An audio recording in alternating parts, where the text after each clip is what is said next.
السلام علیکم ورحمۃ اللہ وبرکاتہ نحمده ونصلی علی رسوله الکریم اما بعد فاعوذ باللہ من الشیطان الرجیم بسم اللہ الرحمن الرحیم رب اشرح لی صدری ویسر لی امری واحلل عقدۃ من لسانی یفقہوا قولی۔ 29واں پارہ سورۃ الملک۔ شروع کرتی ہوں اللہ کے نام سے جو بے انتہا مہربان نہایت رحم فرمانے والا ہے۔ تبارک الذی بیدہ الملک، نہایت بزرگ و برتر ہے وہ جس کے ہاتھ میں کائنات کی سلطنت ہے۔ وہو علی کل شیء قدیر، اور وہ ہر چیز پر قدرت رکھتا ہے۔ سورۃ الملک ایک سفارش کرنے والی سورت ہے۔ نبی صلی اللہ علیہ وسلم نے فرمایا، بے شک قرآن میں 30 آیات پر مشتمل ایک ایسی سورت ہے جس نے ایک آدمی کے حق میں سفارش کی حتیٰ کہ اسے بخش دیا گیا، اور وہ سورت تبارک الذی بیدہ الملک ہے۔ یہ عذاب قبر کو روکنے والی ہے۔ رسول اللہ صلی اللہ علیہ وسلم نے فرمایا، سورت تبارک الذی بیدہ الملک عذاب قبر کو روکنے والی ہے۔ آپ صلی اللہ علیہ وسلم رات کو اس وقت تک نہ سوتے جب تک سورت الف لام میم تنزیل یعنی سورت السجدہ اور تبارک الذی بیدہ الملک نہ پڑھ لیتے۔ لہذا اس سورت کی فضیلت کے پیش نظر اس کے پڑھنے کا اہتمام کرنا چاہیے۔ اس سورت کو ایک چھوٹے سے کارڈ کی شکل میں الگ چھاپ دیا گیا ہے، کیونکہ بعض اوقات پورا قرآن اٹھا کر رات کو پڑھنا مشکل ہوتا ہے، تو انسان کے لیے سہولت ہوتی ہے، بیگ میں بھی رکھ لیتا ہے، کہیں پر بھی ہو تو معمول میں خلل نہیں آتا۔ تو اس سورت میں آغاز میں اللہ سبحانہ و تعالیٰ کی شان بیان کی گئی ہے کہ وہ بہت برکت والی ہستی ہے، یعنی ساری خیر اور بھلائی انسان کو اسی سے حاصل ہوتی ہے، اور وہ پوری کائنات کا مالک ہے، اس کا بادشاہ ہے، اور وہ ہر چیز پر پورا اختیار رکھتا ہے، پوری قدرت رکھتا ہے۔ گویا ایک بندے کو کیا یاد دہانی کرائی جا رہی کہ اگر تمہیں کسی بھی قسم کی کوئی بھلائی چاہیے، اپنی زندگی میں برکت چاہیے، اپنے کاموں میں برکت چاہیے، تو پھر کیا کرو؟ اس کائنات کے بادشاہ کے آگے ہاتھ پھیلاؤ، دنیا کے بادشاہوں کے آگے نہیں۔ اور پھر یہ یقین رکھو کہ سب کچھ اس کے ہاتھ میں ہے، اس کے قبضے قدرت میں ہے، وہ اس کا مالک ہے اور کوئی اس کو دینے سے روک نہیں سکتا۔ تو اس سے انسان پورے یقین کے ساتھ دعا کرتا ہے اور پھر مایوس نہیں ہوتا، پریشان نہیں ہوتا۔ وہ سمجھتا ہے کہ میں نے اپنا معاملہ ایک ایسی ہستی کے سامنے رکھا ہے کہ جو خیر و بھلائی کی مالک ہے اور دینے پہ پوری طرح قادر بھی ہے۔ الذی خلق الموت والحیات لیبلوکم، وہ جس نے موت اور زندگی کو بنایا تاکہ تم لوگوں کو آزما کر دیکھے، تمہارا امتحان لے۔ کس بات کا امتحان؟ ایکم احسن عملا، کہ تم میں سے احسن عمل کرنے والا کون ہے۔ احسن عمل کون سا ہوتا ہے؟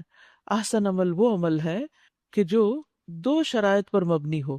نمبر 1 کہ وہ خالص ہو، اللہ کے لیے کیا گیا ہو، اور نمبر 2 وہ نبی صلی اللہ علیہ وسلم کے طریقے پر ہو، آپ کے اسوہ حسنہ کے مطابق ہو۔ اسلام میں اعمال کی خوبصورتی جو ہے یا اعمال کا جو حسن ہے اس کی بہت اہمیت ہے۔ ابو ہریرہ کہتے ہیں کہ رسول اللہ صلی اللہ علیہ وسلم نے فرمایا، کیا میں تمہیں نہ بتاؤں کہ تم میں سب سے بہتر کون ہے؟ عرض کیا گیا، جی ہاں یا رسول اللہ صلی اللہ علیہ وسلم۔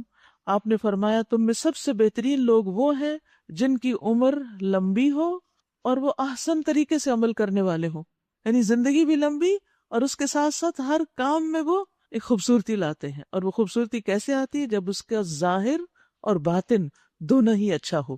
کسی بھی عمل کا باطن کیا ہے؟ کہ نیت اچھی ہو، صرف اللہ کے لیے خالص ہو، دکھاوا مقصود نہ ہو۔ اور ظاہر خوبصورت کب ہوتا ہے؟ جب دنیا کی سب سے زیادہ خوبصورت شکل اور عمل دونوں کے اعتبار سے اس انسان کی پیروی کی جائے، یعنی محمد الرسول اللہ صلی اللہ علیہ وسلم کی پیروی کی جائے تو عمل خوبصورت ہوتے ہیں۔ اب آپ دیکھیے کہ آپ کی نمازیں جو تھیں وہ کتنی خوبصورت تھی، رات کا قیام کتنا خوبصورت ہوتا تھا، جس کی گواہی آپ کی اہلیہ حضرت عائشہ رضی اللہ تعالیٰ عنہ دیتی ہیں کہ مت پوچھو نبی صلی اللہ علیہ وسلم کی رات کی نماز کے طول اور حسن کو کہ وہ کتنا عمدہ تھا۔ یعنی کہ کوئی بھی کام آپ لیں، ہر کام کے اندر خوبصورتی تھی، آپ کی قرات خوبصورت ہوتی تھی، آپ کا معاملہ خوبصورت ہوتا تھا، لوگوں کے ساتھ تعلق اور رویہ خوبصورت ہوتا، اپنے گھر والوں کے ساتھ اچھا معاملہ ہوتا تھا، یعنی ہر چیز کے اندر ایک بہترین رہنمائی ملتی ہے ہمیں آپ کی زندگی سے۔ عبادت میں حسن کیا ہے؟ رسول اللہ صلی اللہ علیہ وسلم نے فرمایا، جو مسلمان فرض نماز کا وقت پائے اور اچھی طرح وضو کرے اور اچھی طرح خشوع و خضوع سے نماز ادا کرے اور اچھی طرح رکوع کرے تو وہ نماز اس کے پچھلے گناہوں کے لیے کفارہ ہو جائے گی، بشرطے کہ اس سے کسی کبیرہ گناہ کا ارتکاب نہ ہو، اور یہ سلسلہ ہمیشہ قائم رہے گا، یعنی جب بھی وہ ایسا کرے۔ پھر اسی طرح معاملات میں حسن کیا ہے؟ ابو ہریرہ کہتے ہیں کہ ایک آدمی آیا، وہ رسول اللہ صلی اللہ علیہ وسلم سے اونٹ کا مطالبہ کر رہا تھا، تو آپ نے فرمایا اسے اس کے اونٹ سے بہتر عمر کا اونٹ دے دو، یعنی اس نے دیا ہوگا پھر واپس مانگ رہا ہوگا، اور فرمایا تم میں سے بہتر وہ ہے جو ادائیگی میں بہتر ہے، یعنی معاملہ کرنے میں لوگوں کے ساتھ بہتر ہے۔ پھر اسی طرح اخلاق کے اعتبار سے اچھے لوگ سب سے بہترین لوگ ہیں۔ نبی صلی اللہ علیہ وسلم نے فرمایا بے شک تم میں میرے نزدیک سب سے زیادہ محبوب لوگ وہ ہیں جن کے اخلاق اچھے ہیں۔ تو یہ نمازوں میں بھی حسن، وضو میں حسن، اخلاق اور معاملات میں حسن، یہ قیامت کے دن وہ لوگ ہوں گے جن کے ایسے اعمال ہوں گے جو اللہ سبحانہ وتعالیٰ کے مقرب بن جائیں گے، اور ان کا انجام بھی اسی طرح خوبصورت ہوگا۔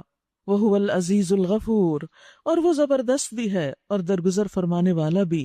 تو اس سے ہمیں اپنی زندگی کا مقصد پتہ چلتا ہے کہ ہمیں یہ زندگی کیوں دی گئی ہے، تاکہ ہم اس امتحان میں پورے اتریں۔ اور امتحان کیا ہے؟ کہ اچھے اچھے کام کریں، اور اچھے کام کون سے ہیں؟ جن کا طریقہ ہمیں بتا دیا گیا کہ وہ کس طرح اچھے ہوتے ہیں۔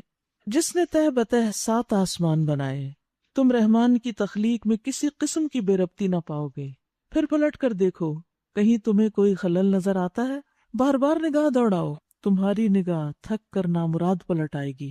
یعنی اللہ سبحانہ تعالیٰ کی کائنات کتنی خوبصورت ہے، آسمان میں کتنی خوبصورتی، کوئی دراڑ نہیں، رخنا نہیں، کوئی پیچز نہیں، کچھ بھی بدلا نہیں، خوبصورتی خوبصورتی، ستاروں میں خوبصورتی۔ اللہ نے آسمان دنیا کو ستاروں سے سجایا۔ اسی طرح زمین میں آپ دیکھیں اللہ نے جو کچھ پیدا کیا، پہاڑ ہوں ان کا اپنا ایک حسن ہے، سمندروں کا اپنا ایک حسن ہے، درختوں اور پھلوں کا اپنا ایک حسن ہے۔ ایک چھوٹے سے چھوٹے پھل کو بھی آپ دیکھیں تو اس کا جو ڈیزائن اور رنگ اور ٹیکسچر ہوتا ہے، سبزی کو دیکھیں، کسی بھی چیز کو، جانوروں کو دیکھیں، حیوانات کو دیکھیں، پرندوں کو دیکھیں، یہ ساری چیزیں اللہ سبحانہ وتعالیٰ کی بہترین تخلیق پر گواہ ہیں۔ تو جو رب پیدا کرتا ہے اور بہترین طریقے پہ پیدا کرتا ہے، خود انسانوں کی شکل و صورت کو آپ دیکھیں، تو وہ رب ہم سے کیا مطالبہ کرتا ہے کہ اس کے لیے جب ہم کوئی عمل کریں تو اس عمل میں بھی خوبصورتی ہو۔ پھر پلٹ کر دیکھو، کہیں تمہیں کوئی خلل نظر آتا ہے؟ بار بار نگاہ دوڑاؤ، تمہاری نگاہ تھک کر نامراد پلٹ آئے گی۔ ہم نے تمہارے قریب کے آسمان کو عظیم الشان چراغوں سے آراستہ کیا اور انہیں شیاطین کو مار بھگانے کا ذریعہ بنایا۔ ان شیطانوں کے لیے بھڑکتی ہوئی آگ ہم نے مہیا کر رکھی ہے۔ تو اس سے پتہ چلتا ہے کہ ستاروں کی تخلیق کے 3 مقاصد ہیں، ایک آسمان کی خوبصورتی، دوسرے شیطانوں کو رجم کرنے کے لیے، اور تیسرے ایک اور جگہ سے پتہ چلتا ہے کہ یہ خشکی اور سمندر کی تاریکیوں میں راستہ دکھانے کے لیے ہیں۔ اس کے علاوہ ستاروں کی کوئی تاثیر ماننا اور ستاروں کی رفتار سے کوئی قسمت کا حال معلوم کرنا، یہ سب شرکی اعمال ہیں، ان سے بچنا چاہیے۔ اور بہت سے لوگ سٹارز کے بارے میں خوب پڑھتے رہتے ہیں یا ان کے مطابق پھر اپنی زندگی کا سفر گزارتے ہیں، تو اس سے بچنا چاہیے۔ قتادہ کہتے ہیں جو شخص ان کے علاوہ ستاروں کو کچھ اور سمجھے، یعنی ان 3 کاموں کے علاوہ جو قرآن میں بیان کیے گئے، اس نے غلطی کی اور ہر قسم کی بھلائی سے خود کو محروم کر لیا، اور اس نے ایسے کام کا تکلف کیا جس کا اسے کچھ علم نہیں ہے، وہ قیاس اور وہم پر مبنی ہے۔ ابو درداء کہتے ہیں کہ رسول اللہ صلی اللہ علیہ وسلم کے زمانے میں بارش رک گئی تو ہم نے آپ سے مطالبہ کیا کہ آپ ہمارے لیے بارش کی دعا کریں، تو آپ نے بارش کی دعا کی، بارش نازل ہوئی۔ پھر جب صبح ہوئی تو کچھ لوگوں کو یہ کہتے ہوئے نبی صلی اللہ علیہ وسلم نے خود سنا کہ وہ کہہ رہے تھے کہ ہم پر فلاں فلاں ستارے کی وجہ سے بارش ہوئی ہے۔ تو آپ نے فرمایا جب بھی اللہ کسی قوم کو کوئی نعمت عطا کرتا ہے تو وہ اس کی وجہ سے کافر بن جاتے ہیں، یعنی نعمت اللہ دیتا ہے لیکن اسے منسوب مخلوق کی طرف کر دیتے ہیں کہ فلاں کی وجہ سے یہ کام ہوا، وہ نہ ہوتا تو یہ ہونا ہی نہیں تھا۔ نہیں، اصل میں تو اللہ ہی کرنے والا ہے، یعنی کوئی بھی شخص یا کوئی بھی سبب آپ کے سامنے کون لاتا ہے؟ اللہ۔ اگر اللہ توفیق نہ دے تو کوئی کسی کے کام نہیں آ سکتا۔ اور اسی طرح یہ بات یاد رکھی جائے کہ ستاروں کا انسانی قسمت سے کوئی تعلق نہیں، کوئی تعلق نہیں۔ عبداللہ بن عباس کہتے ہیں کہ مجھے نبی صلی اللہ علیہ وسلم کے صحابہ میں سے ایک انصاری صحابی نے خبر دی کہ وہ ایک رات رسول اللہ صلی اللہ علیہ وسلم کے ساتھ بیٹھے ہوئے تھے کہ ایک ستارہ پھینکا گیا اور اس کی روشنی پھیل گئی۔ تو رسول اللہ صلی اللہ علیہ وسلم نے صحابہ سے فرمایا تم جاہلیت میں کیا کہا کرتے تھے جب کوئی اس طرح کا ستارہ پھینکا جاتا؟ تو انہوں نے عرض کیا کہ اللہ اور اس کا رسول ہی بہتر جانتے ہیں۔ ہم کہا کرتے تھے کہ اس رات کوئی بڑا آدمی پیدا ہوا ہے یا کوئی بڑا آدمی مر گیا ہے، یعنی ستاروں کے گرنے سے اور ستاروں کی رفتار سے ہم لوگوں کی زندگی اور موت کو وابستہ کرتے۔ تو آپ صلی اللہ علیہ وسلم نے فرمایا ان ستاروں کو کسی کی موت یا کسی کی حیات کی وجہ سے نہیں پھینکا جاتا، بلکہ جب جنات فرشتوں سے کوئی بات لے لیتے ہیں اور اپنے دوستوں کے کانوں میں ڈالتے، یعنی کاہنوں کو آ کے بتاتے ہیں، نجومیوں کو، تو وہ ستاروں سے مارے جاتے ہیں. یعنی کچھ حد تک تو انہیں چھوڑ دیا جاتا ہے، لیکن کچھ ایسی خبریں ہوتی ہیں کہ جو ان کے پاس نہیں ہونی چاہیے، لیکن اگر وہ کسی طرح چپ چپا کے سننے کی کوشش کرتے ہیں تو پھر ستارے ان پہ گرتے ہیں اور ان کو بھسم کر دیتے ہیں. اسی طرح نجومی کا لفظ بھی نجم سے، اور نجم ستارے کو کہتے ہیں. نجومی وہ ہوتا ہے جو ستاروں کی رفتار سے قسمت کا حال بتاتا ہے. ایسے لوگوں کے پاس نہیں جانا چاہیے، نہ ان کی کتابیں پڑھنی چاہیے، اور ان سے کسی بھی قسم کا کوئی تعلق نہیں ہونا چاہیے. نبی صلی اللہ علیہ وسلم نے فرمایا جو شخص کسی کاہن یا نجومی کے پاس جائے اور اس کی باتوں کی تصدیق کرے تو گویا اس نے محمد صلی اللہ علیہ وسلم پر نازل ہونے والی شریعت سے کفر کیا، یعنی اس کا اس شریعت سے پر کوئی تعلق نہیں. اس لیے اگر ماضی میں کچھ ایسا کر چکے کہ اخبار میں پڑھتے رہے یہ ہفتہ کیسا گزرے گا اور روز نکال کے بیٹھ گئے، یا واقعی کسی کے پاس چلے گئے خبریں دینے والے کے پاس، اور اب احساس ہوا کہ یہ تو نہیں کرنا چاہیے تھا، تو اس پر توبہ کرنی چاہیے، کیونکہ یہ کبیرہ گناہ ہے اور یہ شرک میں داخل ہو جاتا ہے، کیونکہ غیب کی خبریں کسی کے پاس نہیں ہیں. جن لوگوں نے اپنے رب سے کفر کیا ان کے لیے جہنم کا عذاب ہے اور وہ بہت ہی برا ٹھکانہ ہے. جب وہ اس میں پھینکے جائیں گے تو اس کے دھاڑنے کی ہولناک آواز سنیں گے، استغفر اللہ، اور وہ جوش کھا رہی ہوگی، شدت غضب سے پھٹی جا رہی ہوگی.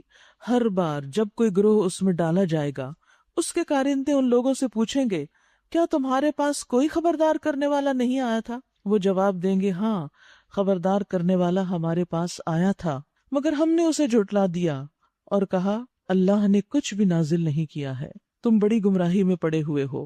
اور وہ کہیں گے لو کننا نسمع او ناقل ما کننا فی اصحاب السعیر، کاش ہم سنتے یا سمجھتے تو آج اس بھڑکتی ہوئی آگ کے سزاواروں میں شامل نہ ہوتے.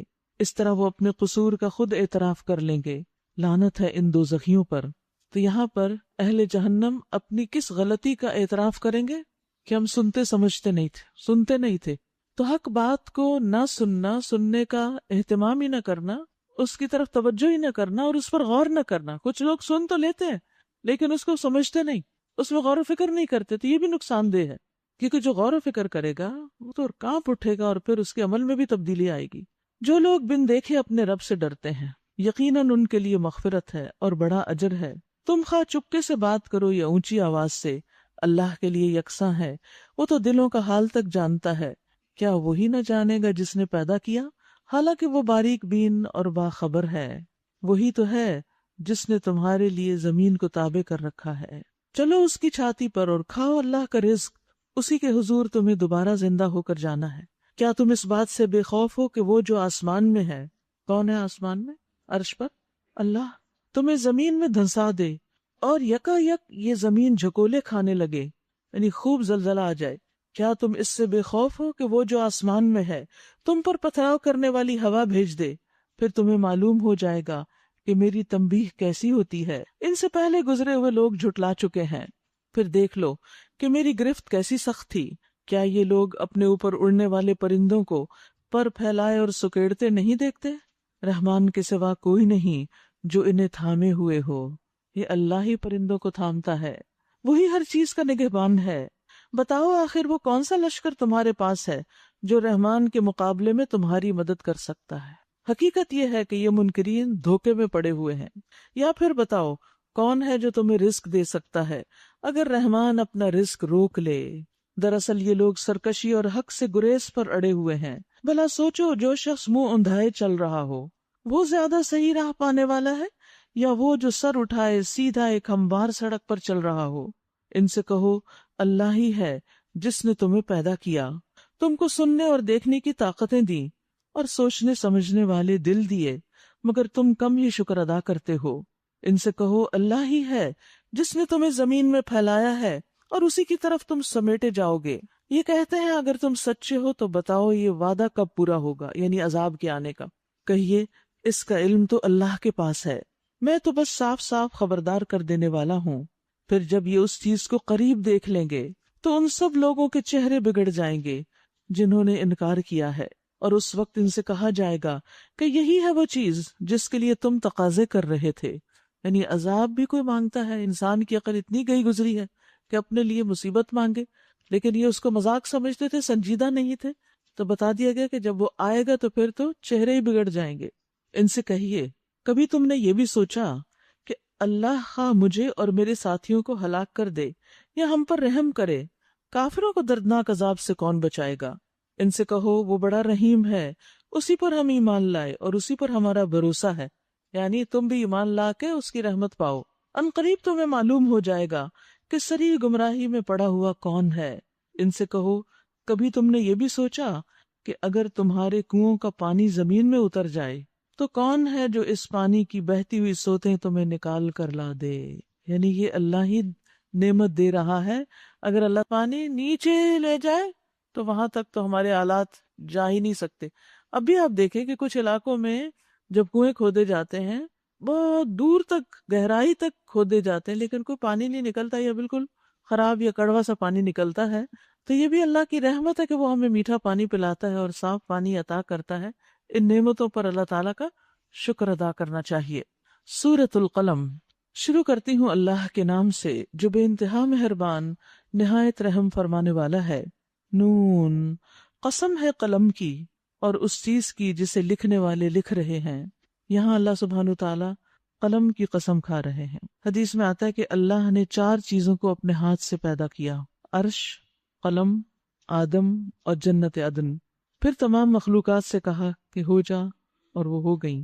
جب اللہ تعالیٰ کسی چیز کی قسم کھاتے ہیں تو اس سے مراد اس چیز کی اہمیت بتانا بھی مقصود ہوتا ہے، اس کا ایک خاص شرف ہوتا ہے، یہ اس چیز کے لیے ایک عزت کا باعث ہوتا ہے.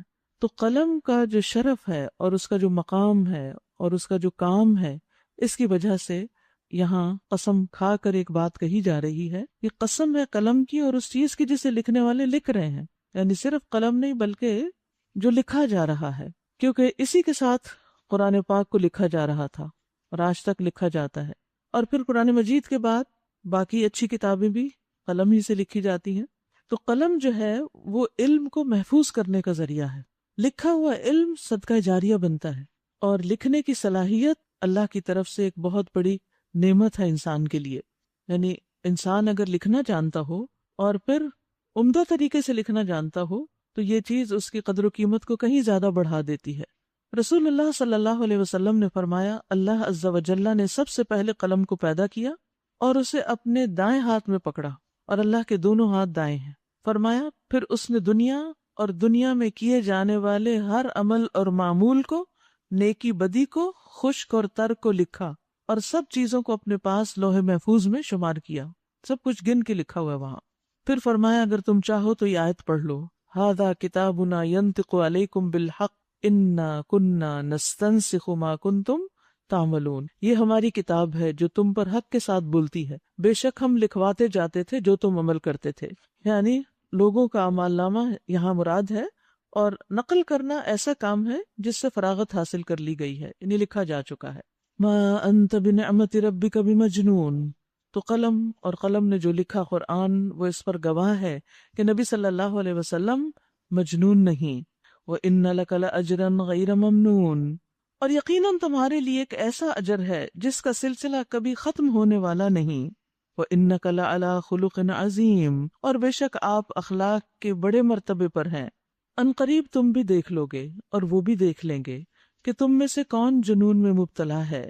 تمہارا رب ان لوگوں کو بھی خوب جانتا ہے جو اس کی راہ سے بھٹکے ہوئے ہیں اور وہی ان کو بھی اچھی طرح جانتا ہے جو راہ راست پر ہیں.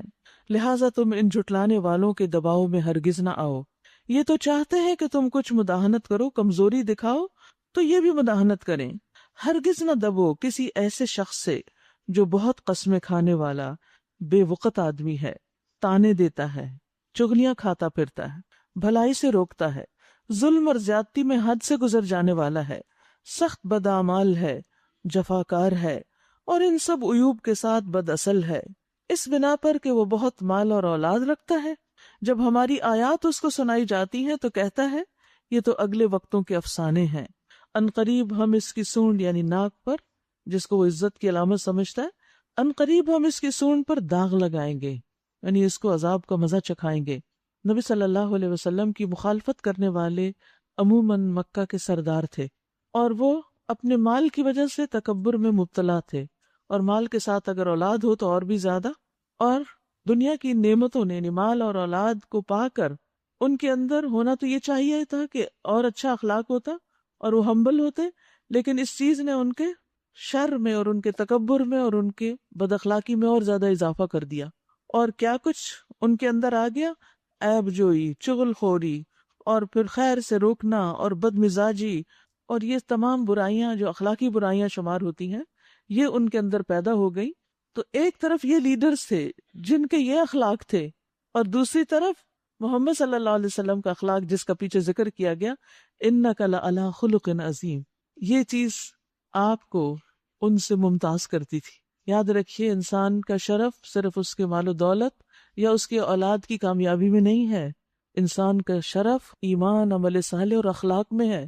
یہاں آپ دیکھیے ایک طرف نبی صلی اللہ علیہ وسلم کی تعریف کی گئی، اور دوسری طرف آپ کے جو اوپوننٹس تھے، جو آپ کے مخالف تھے اور بڑے بڑے سردار تھے، ان کا ذکر کیا گیا اور لوگوں کو سوچنے پہ مجبور کیا گیا کہ تمہیں نظر نہیں آتا کہ تمہیں کس کو فالو کرنا چاہیے، کس کے پیچھے جانا چاہیے، کون زیادہ حقدار ہے کہ اس کی بات مانی جائے۔ ہم نے ان اہل مکہ کو اسی طرح آزمائش میں ڈالا ہے جس طرح ایک باغ کے مالکوں کو آزمائش میں ڈالا تھا۔ انا بلوناہم کما بلونا اصحاب الجنہ۔ یاد رکھیے انسان کی آزمائش دو طرح سے ہوتی ہے، ایک آزمائش ہوتی ہے تکلیف کے ساتھ کہ انسان سے اس کا مال چھن جائے یا صحت چلی جائے یا اولاد چلی جائے یا تو اس کی عزت چلی جائے، یہ بھی آزمائش ہوتی ہے، اور کچھ آزمائشیں کم اور کچھ بڑی ہوتی ہیں، کچھ سخت ہوتی ہیں۔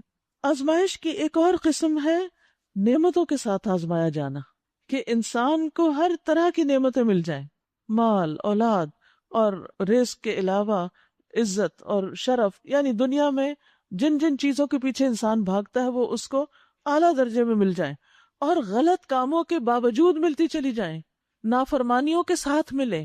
یہ بہت سخت آزمائش ہے، لیکن عام طور پر لوگ اس کو آزمائش سمجھتے نہیں۔ ہم آزمائش کس کو سمجھتے؟ تکلیف کو، نعمت کا آنا امتحان نہیں سمجھتے۔ لیکن یاد رکھیے کہ بعض اوقات انسان کی آزمائش اس کی خواہشات پوری کر کے ہوتی ہے، یعنی اس کو خواہشات پوری کرنے کے لیے سب کچھ دے دیا جاتا ہے اور اس کا دراصل امتحان ہو رہا ہوتا ہے۔ تو یہاں پر انا بلوناہم، ان اہل مکہ کو ہم نے آزمایا، یعنی ان جھٹلانے والوں کو بھلائی کے ساتھ آزمایا، نعمتیں دے کے آزمایا، ان کو مہلت دی، مہلت دے کے آزمایا، مال اور اولاد اور لمبی عمر دے کے، جس طرح انہوں نے چاہا کہ ان کی زندگی ہو وہ سب کچھ ان کو دے کے ان کی آزمائش ہوئی، اور اسی طرح کی دیگر چیزیں بھی کہ جو کچھ یہ چاہتے تھے ان کو مل گیا۔ یہ سب کچھ ہم نے ان کو اس لیے نہیں دیا کہ یہ ہمارے بہت پیارے تھے یا ہمارے نزدیک بہت معزز تھے، بلکہ یہ استدراج کے طور پر تھا کہ یہ سب کچھ انہیں آہستہ آہستہ ہلاکت کی طرف لے جا رہا ہے۔ کیونکہ آپ دیکھیے جب انسان کے پاس زیادہ مال ہوتا ہے اور وہ خرابی کے راستے پہ چل پڑے تو خرابیاں بھی بہت بڑی بڑی ہوتی ہیں۔ اسی مال سے انسان زیادہ بڑی نیکی بھی کماتا ہے، اور اسی مال کو انسان غلط جگہ پر لگا کر زیادہ بڑا گناہ کماتا ہے۔ اسی طرح جب عمر لمبی ہوتی ہے اور نیک ہوتا ہے انسان تو نیکیوں میں اضافہ ہوتا ہے، لیکن اگر عمر لمبی ہو اور انسان برے کام کر رہا ہو تو وہ اس کے لیے اور زیادہ عذاب اور وبال کا سبب بن جاتی۔ اسی طرح اگر اولاد ہو، نیک ہو تو وہ صدقہ جاریہ ہے، والدین کے لیے آنکھوں کی ٹھنڈک، اور اولاد ہو دنیاوی اعتبار سے کامیاب ہو لیکن ویسے بد اخلاق ہو، ماں باپ کی عزت نہ کرتی ہو یا کسی بھی اور طرح، تو وہ انسان کے لیے ایک مصیبت اور وبال جان ہو جاتا ہے۔ تو یاد رکھیے کہ نافرمانی کے باوجود اگر کچھ مل رہا ہے تو یہ اللہ کی طرف سے ڈھیل ہے۔ رسول اللہ صلی اللہ علیہ وسلم نے فرمایا، جب تم دیکھو کہ اللہ ایک آدمی کو اس کی برائیوں کے باوجود دنیا میں رزق دے رہا ہے تو سمجھ لو اس کو اللہ کی طرف سے ڈھیل دی جا رہی ہے، اور یہ ڈھیل اس کے لیے ایک آزمائش ہے۔ پھر آپ صلی اللہ علیہ وسلم نے یہ آیت تلاوت کی، فَلَمَّا نَسُوا مَا ذُكِّرُوا بِهِ فَتَحْنَا عَلَيْهِمْ أَبْوَابَ كُلِّ شَيْءٍ حَتَّى إِذَا فَرِحُوا بِمَا أُوتُوا أَخَذْنَاهُمْ بَغْتَةً فَإِذَا هُمْ مُبْلِسُونَ۔ پھر جب وہ لوگ ان چیزوں کو بھولے رہے جن کی ان کو نصیحت کی جاتی تھی تو ہم نے ان پر ہر چیز کے دروازے کھول دیے، ہر طرح کی نعمتیں ان پر عام ہو گئیں، یہاں تک کہ جب ان چیزوں پر جو انہیں ملی تھی وہ خوب اترا گئے تو ہم نے ان کو اچانک پکڑ لیا تو پھر وہ بالکل مایوس ہو گئے۔ اب دیکھیے بندہ مومن سے جب کچھ چھن جاتا ہے تو مایوس نہیں ہوتا، وہ اس وقت بھی بڑے حوصلے میں ہوتا ہے، وہ اس تکلیف پر بھی الحمدللہ کہہ کے اللہ سے راضی ہو کر سنبھلا رہتا ہے، اس کا اخلاق، اس کے اعمال پہلے سے بھی بہتر ہو جاتے ہیں، کیونکہ وہ آزمائش تو اس کو کندن بنانے کے لیے آئی تھی اور وہ بن کے نکلا۔ تو اس لیے انسان نعمتوں کو پا کر بھول نہ جائے کہ یہ ضروری نہیں کہ اللہ کی رضامندی کی علامت ہو، یہ مہلت اور آزمائش بھی ہو سکتی ہیں۔ پھر اسی طرح انسان کی آزمائش اس وقت ہوتی کہ جب اس کے پاس کچھ ہو اور پھر کچھ مانگنے والے آ جائیں اور انسان کا دل تنگ ہونے لگے کہ یہ کیوں مانگ رہے ہیں، اور پھر تنگی سے انسان کا دل بھجنے لگے اور شح پیدا ہو جائے اس کے اندر، اور بخل اور ایمان ایک جگہ اکٹھا نہیں ہوتا۔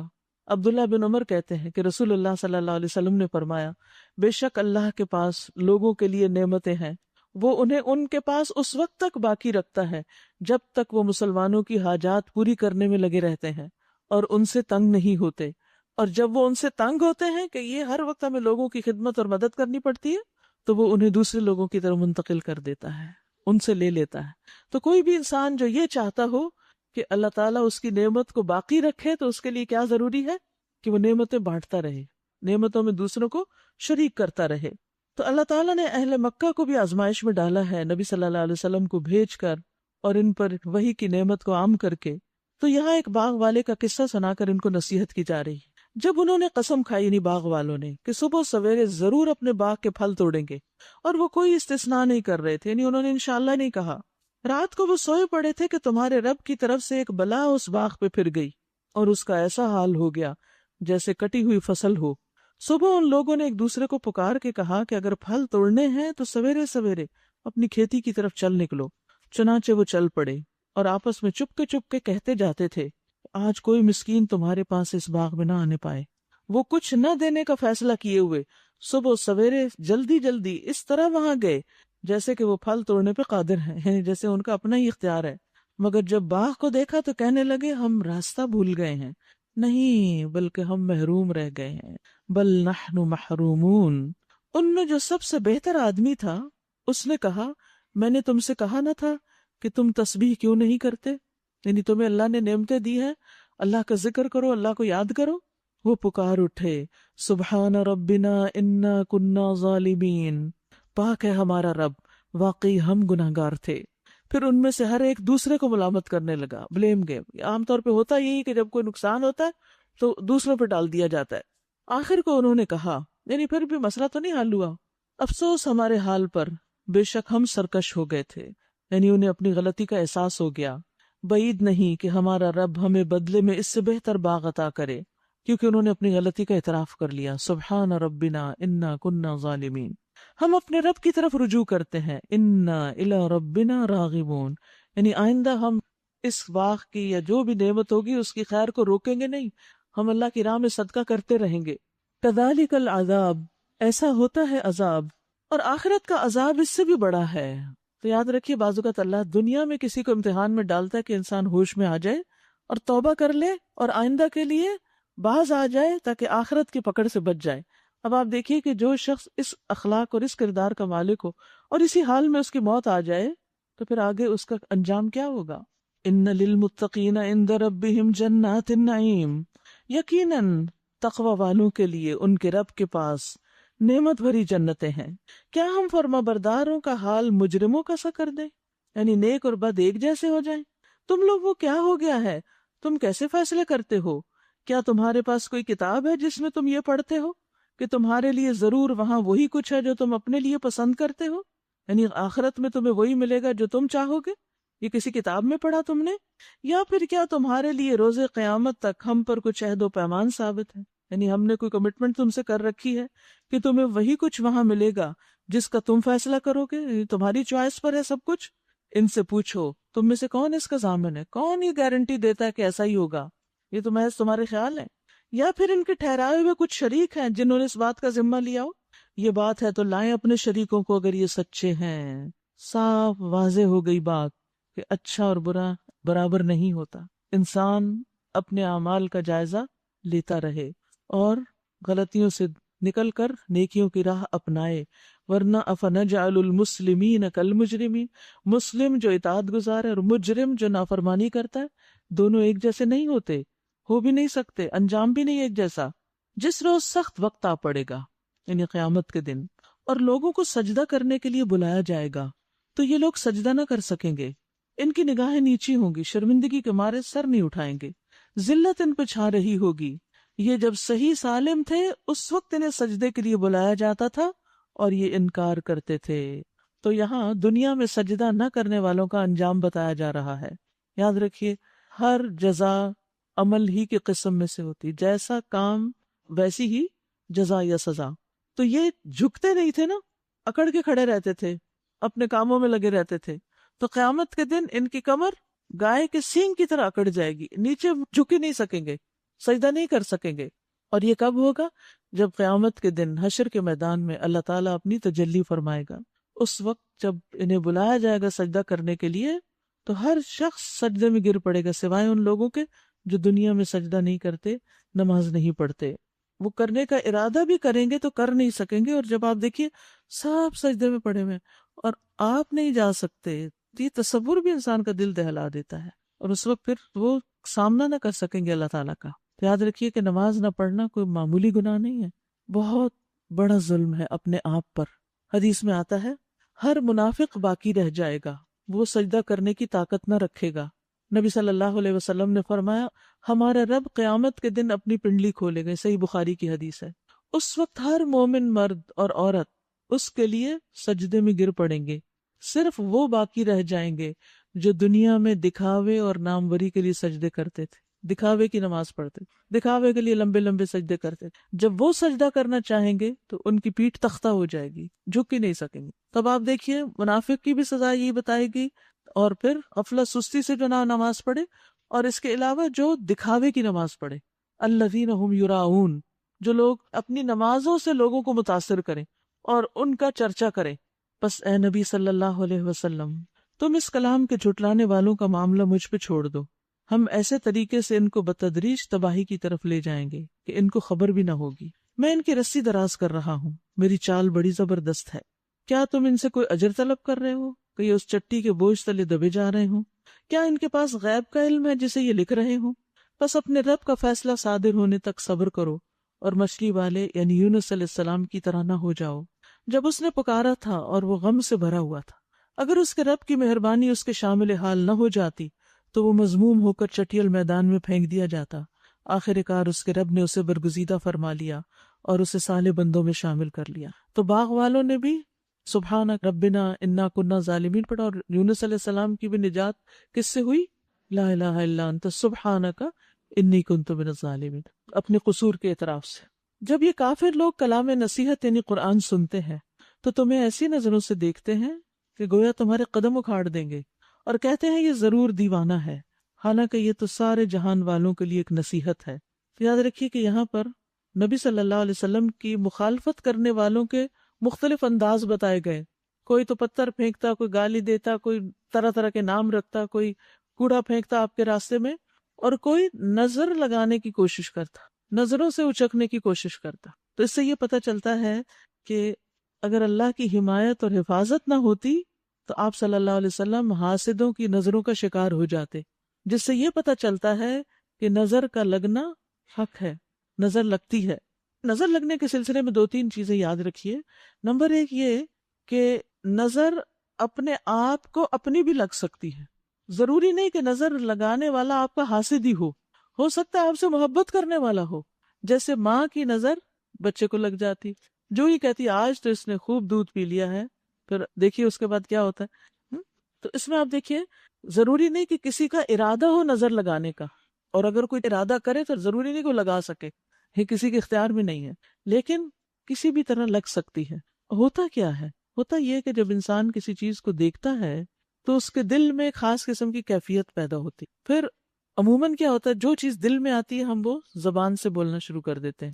جو ہی زبان سے ہم کچھ بولتے ہیں تو کیا ہوتا ہے، اس کے زہریلے اثرات جو ہیں، یعنی الفاظ جو ہیں ہوا میں گم ہو جاتے ہیں۔ تو جو ہی منہ سے کوئی بات ہم نکالتے ہیں تو اس کے اثرات ہوتے ہیں۔ پھر جس چیز کو دیکھ کے ہم خوش ہو رہے ہیں، جس چیز کے بارے میں ہم بول رہے ہیں، یا ہم اترا رہے ہیں یا کچھ، اس پر اس کے برے اثرات ہو جاتے ہیں۔ اسی طرح نابینا شخص کی بھی نظر لگ جاتی ہے جبکہ وہ دیکھ نہیں رہا ہوتا۔ ضروری نہیں کہ نگاہ کے اندر سے کوئی زہر آ رہا ہو، ہوتا یہ ہے کہ جب کسی کو کوئی اچھی چیز بتائی جاتی ہے تو وہ کانوں سے سنتا ہے۔ کان بھی دل کا دروازہ ہے جیسے آنکھیں دل کا دروازہ ہیں۔ اب وہ کان سے جب بندہ سنتا ہے، مثلا یہاں سے آپ فون کر کے کسی کو بتاتے ہیں، دور بیٹھے شخص کو، کہ یہ ہو گیا یہ ہو گیا، اچھی اچھی باتیں بہت ساری کر دیتے ہیں جوش میں آ کے، تو نتیجہ کیا ہوتا ہے؟ وہ وہاں بیٹھا ہے، اس کے دل میں وہاں ہلچل ہوئی، اس نے فون پر کوئی بات کی اور وہ ویوز ٹریول کر کے جہاں ان کا اثر ہونا تھا وہ ہوا، وہ بھی لگ جاتی ہے نظر۔ اچھا، اسی طرح یہ نہیں سوچنا چاہیے کہ چونکہ میں بہت حسین ہوں یا بہت مالدار ہوں یا بہت قابل ہوں تو اس لیے مجھے نظر لگ جاتی۔ اس خوش فہمی میں مبتلا نہیں ہونا چاہیے۔ کیوں؟ نظر اس وقت لگتی ہے جب اللہ کی طرف سے پروٹیکشن نہیں ہوتی۔ یعنی یہاں بھی آپ دیکھیے نا کہ کفار قریب تھا کہ آپ کے قدم اکھاڑ دیتے، یعنی ہماری حفاظت تھی کہ وہ نہیں اکھاڑ سکے۔ تو جب پروٹیکشن کی دعائیں، صبح شام کی دعائیں، یا ویسے اللہ کا ذکر، یا جیسے کوئی تعریف کرنے والا اللہ کا ذکر نہیں کرتا، جیسے ماشاء اللہ کہے، تبارک اللہ کہے، بارک اللہ فیکم، یہ نہیں کہتا، تو پھر کیا ہوتا ہے؟ یعنی اللہ کا ذکر جس تعریف میں نہیں ہوتا شامل، تو پھر وہاں نقصان ہوتا ہے، کیونکہ اللہ کی مدد ختم ہو جاتی ہے۔ ہاں، اللہ کا اذن ہے، اس کے باوجود وہ معاف کر دے ہماری کوتاہیوں کو اور وہ ہمیں اس نگاہ کے شر سے بچا لے۔ تو اصل کرنے کا کام کیا ہے؟ اس وہم میں ہر وقت نہ پڑے رہے کہ اس نے نظر لگا دی، اس نے لگا دی۔ کرنے کا کام یہ ہے کہ ہم اپنی حفاظت کریں۔ جیسے اپنا امیون سسٹم جب کمزور ہو جاتا ہے تو ہم کیا کرتے ہیں؟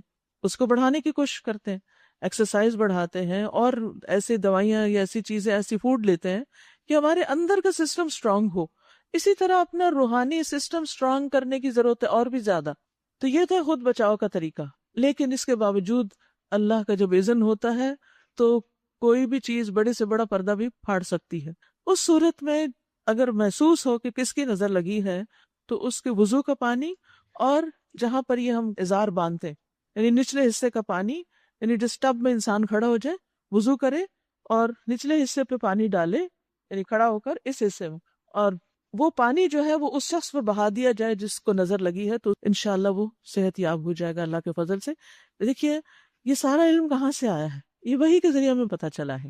ہمارے پاس کوئی مشاہدے کوئی لیب نہیں ہے کہ جس سے پتہ چلے کہ یہ نگاہیں کیا کر رہی ہیں اور دلوں میں کیا ہو رہا ہے اور زبانیں کیا بول رہی ہیں اور یہ سب کیا ہے۔ یہ اللہ کی رحمت ہے کہ اس نے ہمیں یہ سب کچھ دیا، اور یہ نبی صلی اللہ علیہ وسلم کی صحیح احادیث سے یہ سب باتیں پتہ چلتی ہیں، اور پھر علاج بھی پتہ چلتا ہے۔ اچھا، بعض اوقات ایسا ہوتا ہے کہ پتہ ہی نہیں کہ کون ہے، کس کو کہیں، یا پتہ ہوتا ہے اور اس سے کہیں تو وہ مائنڈ کر جاتا ہے کہ اچھا میں تمہارا کوئی دشمن ہوں۔ نہیں، آپ دشمن نہیں ہے، یہ تو کسی کی بھی لگ سکتی ہے، دشمن ہو یا نہ ہو، محبت کرنے والوں کی بھی بعض اوقات زیادہ لگ جاتی ہے۔ تو ایسی صورت میں اگر کوئی طلب کرے کسی سے کہ آپ پانی دے دیں وضو کر کے اور نچلے حصے پہ پانی ڈال کے، تو دے دیں، اس میں مائنڈ نہیں کرنا چاہیے۔ یہ کسی کی تکلیف کو دور کرنے کے لیے اس کی مدد ہے۔ اگر آپ کی وجہ سے کسی کی تکلیف دور ہو جاتی ہے تو ازالہ ہو جائے گا نا، جو آپ کی وجہ سے تکلیف پہنچی کسی کو، اور اگر آپ نہیں ہے وہ تو کوئی فرق نہیں پڑتا۔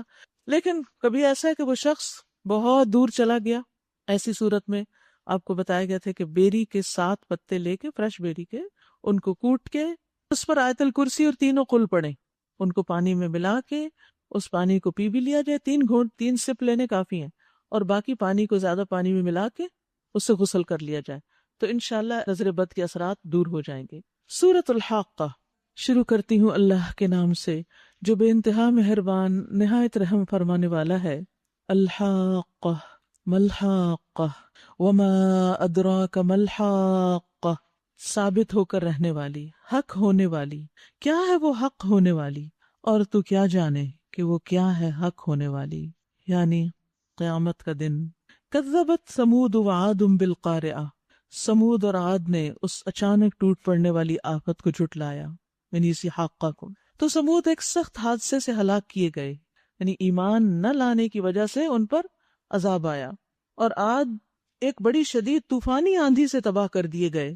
اللہ تعالیٰ نے اس کو مسلسل 7 رات اور 8 دن ان پر مسلط رکھا۔ تم وہاں ہوتے تو دیکھتے کہ وہ وہاں کس طرح پچھڑے پڑے ہیں، جیسے وہ کھجور کے بوسیدہ تنے ہوں، یعنی کھجور کے درخت آندھیوں سے گر جاتے ہیں نا، تو ایسے ہی لوگ مرے پڑے تھے، گرے پڑے تھے جگہ جگہ۔ اب کیا ان میں سے کوئی تمہیں باقی بچا نظر آتا ہے؟ یعنی ان کی تو نسل ہی ختم ہو گئی۔ اور اسی خطائے عظیم کا ارتکاب فرعون اور اس سے پہلے کے لوگوں نے اور تلپٹ ہو جانے والی بستیوں نے کیا۔ ان سب نے اپنے رسول کی بات نہ مانی تو اس نے ان کو بڑی سختی کے ساتھ پکڑا۔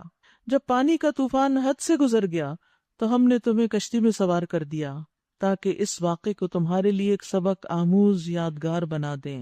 وَتَعِيَهَا أُذُنٌ وَاعِيَةٌ، اور یاد رکھنے والے کان اس کی یاد محفوظ رکھیں۔ یاد رکھیے کان علم کا دروازہ ہے۔ آپ مثلاً اس وقت جو کچھ سن رہے ہیں وہ کانوں سے ہی سن رہے ہیں، اور سن کر وہ کہاں جا رہا ہے؟ دل میں جا رہا ہے، اگر آپ اس کو اجازت دے رہے ہیں اندر جانے کی۔ تو پھر جس کے اذن واعیہ ہوتے ہیں اس کا دل بھی واعی ہوتا ہے، اسی لیے کہا جاتا ہے قلب واعٍ و اذن واعیہ، یعنی جس طرح دل کی یہ صفت ہے کہ وہ باتوں کو یاد رکھتا ہے، جو دل پہ لگ جاتی ہے نا وہ بھولتی نہیں ہے پھر، اور جو بے دلی سے آپ سنتے ہیں وہ اڑ جاتی ہے، چلی جاتی ہے۔ تو اسی طرح کانوں کو بھی محفوظ رکھنے والے کی صفت سے یہاں ذکر کیا گیا ہے۔ تو کان جو ہیں یہ اللہ کی بہت بڑی نعمت ہے، اور دل کے ساتھ ان کا تعلق ہے۔ جو کچھ ہم ان سے سنتے ہیں وہ اندر جا کے بیٹھ جاتا ہے۔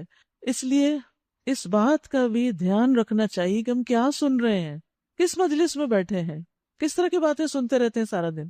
میوزک سنتے ہیں تو اس کا اپنا اثر ہوگا، قرآن سنتے ہیں تو اپنا اثر ہوگا، جھوٹی خبریں سنتے ہیں تو اور اثر ہوگا، اور سچی باتیں سنتے ہیں تو اور اثر ہوگا۔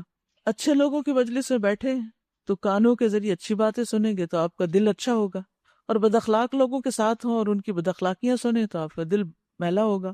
تو کان جو ہے ہماری زندگی میں بہت اہم رول پلے کرتے ہیں، اسی لیے وہ دعا مانگی گئی نا، اللہم متعنی بسمعی و بصری، اللہ مجھے میرے کان اور میری آنکھوں سے فائدہ پہنچا اور ان دونوں کو میرا وارث بنا دے، یعنی جو کچھ میں ان سے حاصل کروں اور اس پر عمل کروں اور اس کو آگے پہنچاؤں وہ میرے لیے صدقہ جاریہ بن جائے، اور جب تک میں زندہ ہوں یہ میری صلاحیتیں کام کرتی رہیں، کیونکہ وقت کے ساتھ ساتھ نگاہ بھی کمزور ہوتی ہے اور سماعت پر بھی اثر پڑتا ہے۔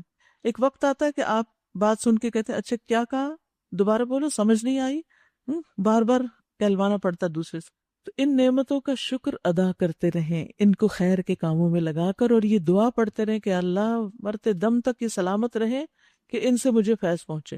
ایک اسکالر کے بارے میں پڑھ رہی تھی کہ وہ کہتے ہیں کہ میں یہ دعا پڑھتا تھا، اللہ نے اس دعا کی برکت سے مجھے اس عمر میں، جبکہ میری عمر 84 سال ہو چکی ہے، میں خود ڈرائیو کرتا ہوں، میں پڑھتا بھی ہوں، پڑھاتا بھی ہوں، اور مجھے کوئی کمزوری محسوس نہیں ہوتی۔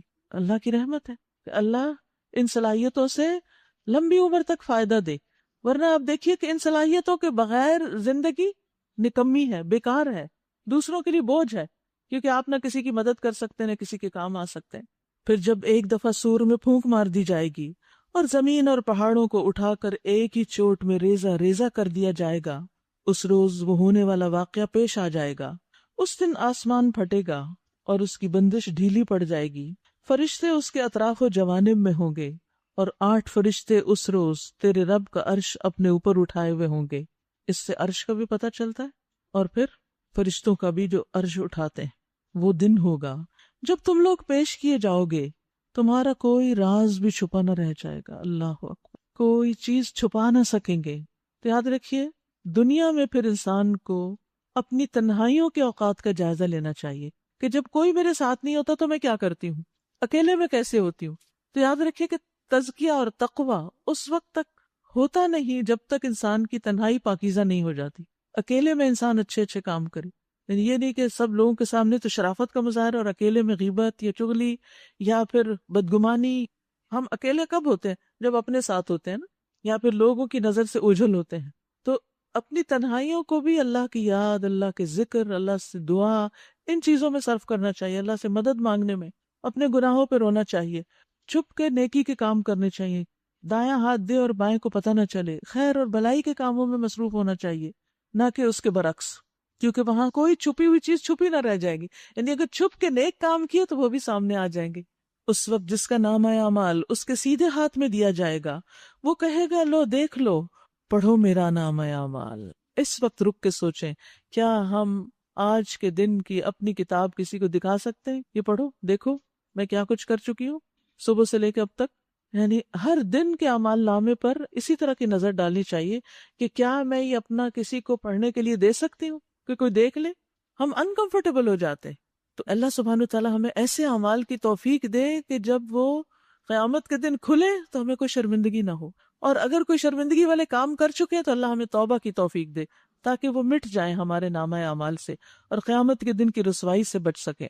وہ کہے کہ لو دیکھو پڑھو میرا نامہ اعمال، میں سمجھتا تھا کہ مجھے ضرور اپنا حساب ملنے والا ہے، پس وہ دل پسند عیش میں ہوگا، عالی مقام جنت میں، جس کے پھلوں کے گچھے جھکے پڑ رہے ہوں گے.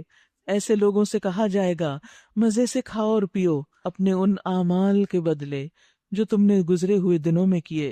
اور جس کا نامہ اعمال اس کے بائیں ہاتھ میں دیا جائے گا وہ کہے گا کاش میرا نامہ اعمال مجھے نہ دیا گیا ہوتا اور میں نہ جانتا کہ میرا حساب کیا ہے. کاش میری وہی موت جو دنیا میں آئی تھی فیصلہ کن ہوتی، یعنی مجھے دوبارہ اٹھا کے یہ سب نہ دیا جاتا. آج میرا مال میرے کچھ کام نہ آیا، میرا سارا اقتدار ختم ہو گیا، یعنی دنیا میں جو کوئی اتھارٹی مجھے حاصل تھی وہ بھی ختم ہے. حکم ہوگا پکڑو اسے اور اس کی گردن میں توق ڈال دو، پھر اسے جہنم میں جھونک دو، پھر اس کو 70 ہاتھ لمبی زنجیر میں جکڑ دو. یہ نہ اللہ بزرگ و برتر پر ایمان لاتا تھا اور نہ مسکین کو کھانا کھلانے کی ترغیب دیتا تھا، یعنی کہ کھلاتا نہیں تھا، موٹیویٹ نہیں کرتا تھا اس پر.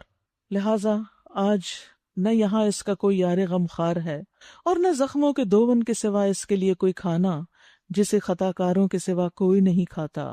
یاد رکھیے ایمان اور مساکین کا خیال کرنا باہم لازم و ملزوم ہے. مساکین کون ہے؟ ضرورت مند جو 2 وقت کا کھانا نہیں اپنے پاس پاتے. اور اسی جذبے کے تحت یہ رمضان راشن کا جو پروگرام شروع کیا گیا اسی کے لیے کیا گیا کہ ہم خود اپنی زندگیوں میں اتنے مصروف ہوتے ہیں کہ مساکین تک ڈائریکٹ پہنچ بھی نہیں پاتے، ڈھونڈ بھی نہیں سکتے، پتہ بھی نہیں ہوتا. تو کیوں نہ کچھ لوگ ایسے ہوں کہ جو اس بات کی تحقیق کریں کہ کون ضرورت مند ہے اور باقی لوگ ٹرسٹ کر کے ان کے پاس جمع کرائیں اور وہ آگے تقسیم کریں. جب ایک ایک بندہ اکیلے کرتا تو آپ دیکھیں کتنی ہیسل ہوتی ہے. ڈرائیور کو کبھی ادھر دوڑا رہے ہیں کبھی ادھر دوڑا رہے ہیں، اچھی بات ہے وہ بھی کریں کیونکہ ان تک بھی تو کسی نے پہنچنا ہے. لیکن بعض گاؤں کے گاؤں ایسے ہوتے ہیں کہ جہاں انتہائی غربت میں لوگ زندگی بسر کر رہے ہیں، تو اس لیے اس موقع کو غنیمت جان کر کچھ نہ کچھ اپنا حصہ اس میں ضرور ڈالیں. ابو درداء اپنی بیوی کو مساکین کی وجہ سے زیادہ شوربہ بنانے کے لیے کہتے، یعنی اپنی بیوی کو تلقین کرتے تھے کہ دیکھو شوربہ زیادہ بنانا. وہ یہ نہیں کہتے تھے ہمارے لیے مزے کا تم سوکھا سوکھا رکھنا، نہیں، زیادہ پانی ڈال دو تاکہ اور بھی اس میں شریک ہو جائیں. اپنی لذت اور اپنی خواہش کو کم کیا تب دوسروں کا خیال رکھا. وہ کہتے تھے ہم نے ایمان لا کر آدھی زنجیر اتار پھینکی. یہ جو زنجیر کی بات ہو رہی ہے نا، 70 ہاتھ لمبی زنجیر میں جکڑا جائے گا جو ایمان نہیں لائے گا اور پھر غریب کو کھانا نہیں کھلائے گا. کیا ہم باقی کی آدھی بھی اتار نہ پھینکیں؟ مطلب کیا تھا کہ مسکین کو کھانا کھلائیں گے تو باقی زنجیر اترے گی. تو اس لیے ہر انسان اپنی زندگی میں خواہ خود بھی مسکین ہو پھر بھی دوسرے مسکین کو ساتھ شامل کر لے. یعنی صرف انہی کا کام نہیں ہے. میں نے ایک کہانی پڑھی تھی ایک عورت کی کہ اس کے چھوٹے چھوٹے بچے تھے اور اس کے پاس ایک وقت کا صرف اتنا آٹا ہوتا کہ ہر بچے کے لیے روٹی کا ایک پیڑا وہ بناتی. تو وہ کیا کرتی کہ ہر پیڑا جب وہ بناتی تو اس میں سے ایک چھوٹا سا آٹے کا حصہ نکال کے رکھ دیتی. تو 8-10 پیڑوں میں سے یعنی سارے گھر کی جب روٹی پکتی تو اس میں سے وہ تھوڑا تھوڑا نکالا ہوا ایک اور پیڑا بن جاتا اور وہ روٹی مسکین کی روٹی ہوتی. تو جنہوں نے اللہ کے راستے میں دینا ہوتا ہے وہ تھوڑے میں سے بھی نکال لیتے ہیں، وہ کوئی نہ کوئی تدبیر کر لیتے ہیں کہ چلے اگر اتنا ایک ٹکڑا ہم نے نہ کھایا اور 10 لوگوں کا ملا کے ٹکڑا ایک اور کا پیٹ بھرنے کے کام آ جائے گا.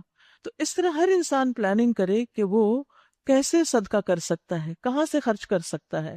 رسول اللہ صلی اللہ علیہ وسلم نے فرمایا وہ مومن نہیں ہوتا جو خود پیٹ بھر کے کھائے اور اس کا ہمسایہ اس کے پہلو میں بھوکا رہے. پھر مسکین کو کبھی خالی ہاتھ نہیں لوٹانا چاہیے. ام بجید کہتی ہیں ایک مرتبہ میں نے عرض کیا یا رسول اللہ صلی اللہ علیہ وسلم، اللہ کی قسم بعض اوقات کوئی مسکین میرے دروازے پہ آ کے کھڑا ہو جاتا ہے اور مجھے شرم آتی ہے کہ میرے پاس گھر میں کچھ بھی نہیں ہوتا کہ میں اپنے ہاتھ سے اس کو دے سکوں یا اس کے ہاتھ میں کچھ ڈال سکوں. تو رسول اللہ صلی اللہ علیہ وسلم نے فرمایا اس کے ہاتھ پہ کچھ نہ کچھ رکھ دیا کرو، خواہ جلا ہوا کھوری کیوں نہ، کچھ ہی رکھ دو. یعنی بعض اوقات ہم سوچتے ہیں کہ کوئی اعلیٰ درجے کی چیز ہو تو وہی دوسرے کو دے، جو بھی ہے دے دو لیکن دو. اور مسکینوں کے لیے جو دوڑ دھوپ کرے، کوشش کرے، محنت کرے، ان تک پہنچے، ان میں بانٹے، فرمایا بیواں اور مسکینوں کے کام آنے والا اللہ کے راستے میں جہاد کرنے والے کے برابر ہے، یا رات بھر عبادت اور دن کو روزہ رکھنے والے کے برابر ہے۔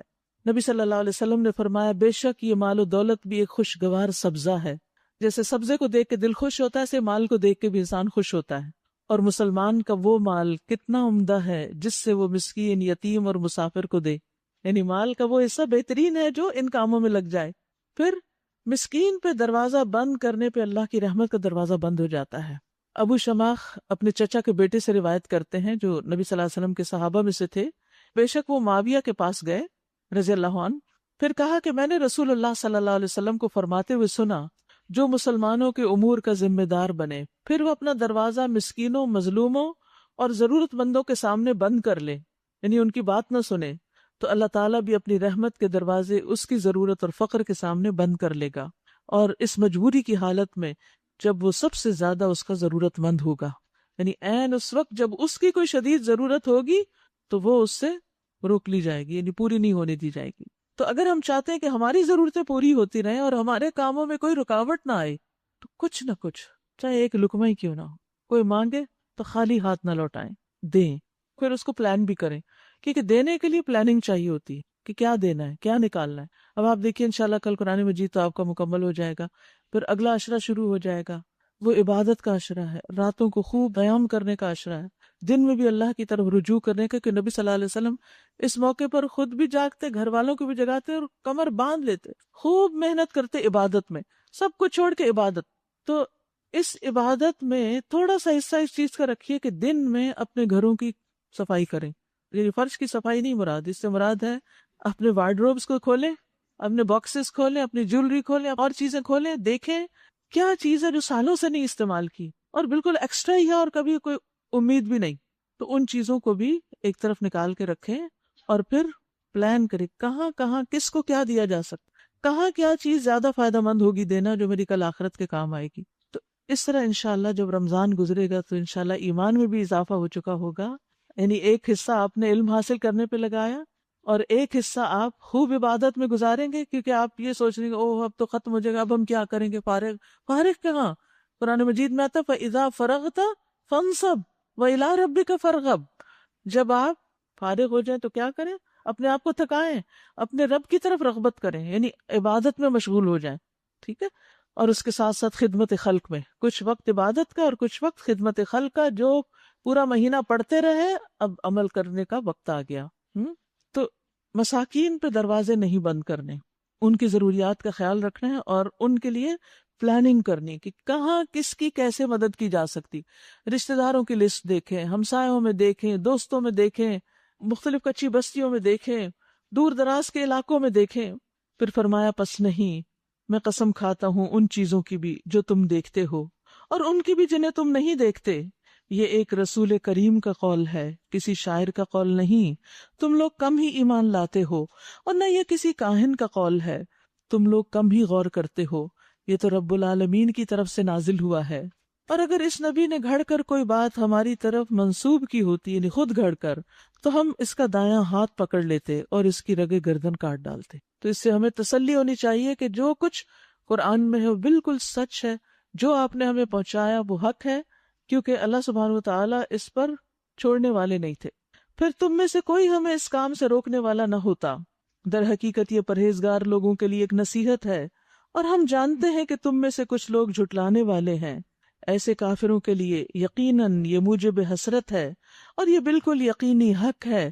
بس اے نبی صلی اللہ علیہ وسلم اپنے رب عظیم کے نام کی تسبیح کرو، فسبح بسم ربک العظیم، سبحان ربی العظیم۔ سورۃ المعارج۔ شروع کرتی ہوں اللہ کے نام سے جو بے انتہا مہربان نہایت رحم فرمانے والا ہے۔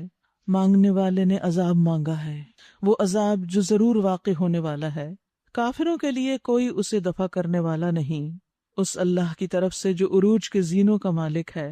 ملائکہ اور روح اس کے حضور چڑھ کر جاتے ہیں ایک ایسے دن میں جس کی مقدار 50,000 سال ہے۔ کتنا طویل دن ہے وہ۔ بس اے نبی صبر کیجئے، عمدہ صبر، خوبصورت صبر۔ یہ لوگ اسے دور سمجھتے ہیں اور ہم اسے قریب دیکھ رہے ہیں۔ وہ عذاب اس روز ہوگا جس روز آسمان پگھلی ہوئی چاندی کی طرح ہو جائے گا، اور پہاڑ رنگ برنگ کے دھنکے ہوئے اون جیسے ہو جائیں گے، اور کوئی جگری دوست اپنے جگری دوست کو نہ پوچھے گا، حالانکہ وہ ایک دوسرے کو دکھائے جائیں گے۔ مجرم چاہے گا کہ اس دن کے عذاب سے بچنے کے لیے اپنی اولاد کو، اپنی بیوی کو، اپنے بھائی کو، اپنے قریب ترین خاندان کو جو اسے پناہ دینے والا تھا، اور روئے زمین کے سب لوگوں کو فدیے میں دے دے۔ اللہ اکبر! کتنا خود غرض ہوگا انسان اس وقت کہ کسی کی بھی پرواہ نہیں کرے گا۔ آج دنیا میں ہم جن سے محبت کرتے ہیں ان کی کتنی کیئر کرتے ہیں، بعض اوقات خود تکلیف اٹھا کر ان کو آرام پہنچاتے ہیں، لیکن وہاں سب بے گانا ہو جائیں گے، اجنبی ہو جائیں گے۔ تو مجرم کا کیا حال ہوگا کہ وہ اپنی محبوب ترین چیز کو فدیے میں دے دے گا۔ سب سے پہلے یہاں آپ دیکھیے بیٹے سے ذکر کیا گیا، لو یفتدی من عذاب یومئذ ببنیہ، بیٹا انسان کو بہت پیارا ہوتا ہے، تو سب سے پہلے تو کہے گا اسی کو لے جاؤ مجھے بچانے کے لیے، اور پھر بیوی اور بھائی اور کنبہ قبیلہ اور جو کوئی زمین میں ہے سب کے سب، یعنی فدیے میں انسان ہر چیز دینے کو تیار ہو جائے گا تاکہ اس کی جان چھوٹ جائے۔ زمین بھر کی دولت بھی اگر اس کو ملے تو وہ کہے گا یہ بھی لے لے، مجھے چھوڑ دے اس عذاب سے، لیکن کچھ بھی کام نہیں آئے گا۔ لیکن آج آپ دیکھیں ہم سے کتنے کم کا مطالبہ کیا گیا کہ لا الہ الا اللہ پڑھیں اور اپنے مال میں سے کچھ حصہ دوسروں پہ خرچ کریں۔ سب تو نہیں مانگا گیا، زکوٰۃ بھی آپ دیکھیں 100 میں سے صرف 2.5% ہے، اتنا کم، اور باقی سب تمہارا، خود جہاں چاہو خرچ کرو۔ لیکن آج ہمیں وہ 2.5 نکالنا بھی بڑا بوجھل لگتا ہے، بہت بھاری لگتا ہے۔ تو جو یہاں نہیں نکالے گا پھر اس کو وہاں تو اس کا خمیازہ بھگتنا پڑے گا۔ اور روئے زمین کے سب لوگوں کو فدیہ میں دے دے، اور یہ تدبیر اسے نجات دلا دے، ہرگز نہیں، وہ تو بھڑکتی ہوئی آگ کی لپٹ ہوگی جو گوشت پوست کو چاٹ جائے گی، پکار پکار کر اپنی طرف بلائے گی ہر اس شخص کو جس نے حق سے منہ موڑا اور پیٹ پھیری اور مال جمع کیا اور سینت سینت کر رکھا۔ انسان تھوڑ دلا پیدا کیا گیا ہے، جب اس پر مصیبت آتی ہے تو گھبرا اٹھتا ہے، اور جب خوشحالی نصیب ہوتی ہے تو بخل کرنے لگتا ہے۔ یعنی وہ دل کی تنگی ہے نا کہ چھوٹی سی تکلیف پہ گھبرا اٹھنا، پینک ہو جانا، اور جب اللہ تعالیٰ وسعت دے تو اس پر پھر دل کی تنگی کہ کسی اور پہ خرچ نہ کرنا۔ یہ دونوں چیزیں ساتھ ساتھ آئی ہیں، گھبراہٹ اور صدقہ۔ اگر انسان چاہتا ہے کہ اس کی گھبراہٹ دور ہو، دل وسیع ہو، تو پھر اس کا حل یہی ہے کہ اپنے بخل کو دور کرے۔ مگر وہ لوگ اس عیب سے بچے ہوئے ہیں جو نماز پڑھنے والے ہیں، یعنی نمازی جو ہیں وہ بخل نہیں کرتے، نمازیوں کو ایگزمپٹ کر دیا گیا یہاں، اور وہ دنیا کے مصائب سے بھی نہیں گھبراتے۔ آپ دیکھیے، آپ کا سر جب سجدے میں ہوتا ہے اور آپ کو یہ خیال بھی آ جائے کہ اگر اس وقت چھت گر گئی تو کیا ہوگا، تو آپ کے دل میں کیا آتا ہے؟ تو کوئی بات نہیں، اللہ نہ کرے، لیکن تسلی کیا ہوتی ہے کہ سجدے میں یہ نا اس سے اچھی موت کیا ہوگی۔ لیکن جو نماز نہ پڑھ رہا اس کے اندر تو یہ کیفیت نہیں آئے گی۔ اور کیسے نمازی؟ جو اپنی نماز کی ہمیشہ پابندی کرتے ہیں، جن کے مالوں میں سائل اور محروم کا ایک مقرر حق ہے، مانگنے والوں کا بھی حق ہے، اور جو نہیں مانگتے لیکن ضرورت مند ہے، بہت سی چیزوں سے محروم ہے، ان کا حق ہے۔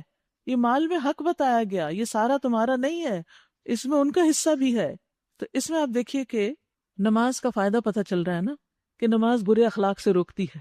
ان الصلاۃ تنہی عن الفحشاء، بخل جو ہے فحشاء میں ہی آ جاتا ہے، والمنکر، اور برائیوں سے روکتی ہے نماز، برے کاموں برے اخلاق سے روکتی ہے، کہ ایک انسان کو نماز کی لاج رکھنی ہوتی ہے کہ میں نماز پڑھ کے یہ کام کرتا ہوں۔ وَلَذِكْرُ اللَّهِ أَكْبَرُ وَاللَّهُ يَعْلَمُ مَا تَصْنَعُونَ، اور اللہ جانتا ہے جو کچھ تم کر رہے ہو۔ یہاں جن نمازیوں کی صفت بیان ہو رہی ہے وہ کبھی کبھی کے نمازی نہیں، وہ عَلَىٰ صَلَاتِهِمْ دائمون، دائمی نمازی، ہمیشہ نماز پڑھتے ہیں، دوام اختیار کرتے ہیں۔ ٹھیک ہے، ایک ہوتی ہے نماز کی حفاظت، اور دوسرے ہوتی ہے نماز کے اوپر دوام، یعنی مستقل طور پر پڑھتے رہنا اور غفلت نہ اختیار کرنا۔ فجر کی نماز کی پہلے بھی بات ہوئی، تفصیل سے بات ہوئی تھی۔ فجر کی نماز میں سوتے رہنا جو ہے یہ بہت بڑی سزا کا باعث بنتا ہے۔ نبی صلی اللہ علیہ وسلم نے اپنے خواب بیان کیا جس میں ایک شخص کو آپ نے دیکھا جس کا سر پتھر سے کچلا جا رہا تھا، وہ قرآن کا حافظ تھا مگر قرآن سے غافل ہو گیا اور فرض نماز پڑھے بغیر سو جاتا تھا۔ تو نماز فجر کے لیے کیسے بیدار ہوں، یہ ایک پیمفلٹ ہے، اس میں یہ طریقے بتائے گئے ہیں کہ کیسے اٹھ سکتے ہیں، کیونکہ بعض لوگ اپنی نیند سے بالکل مغلوب ہو جاتے ہیں۔ پھر اسی طرح یہ ہے کہ انسان صرف نماز ہی نہ پڑھے بلکہ اوقات کی پابندی کا لحاظ بھی رکھے اور اس کی دیگر شرائط کا بھی۔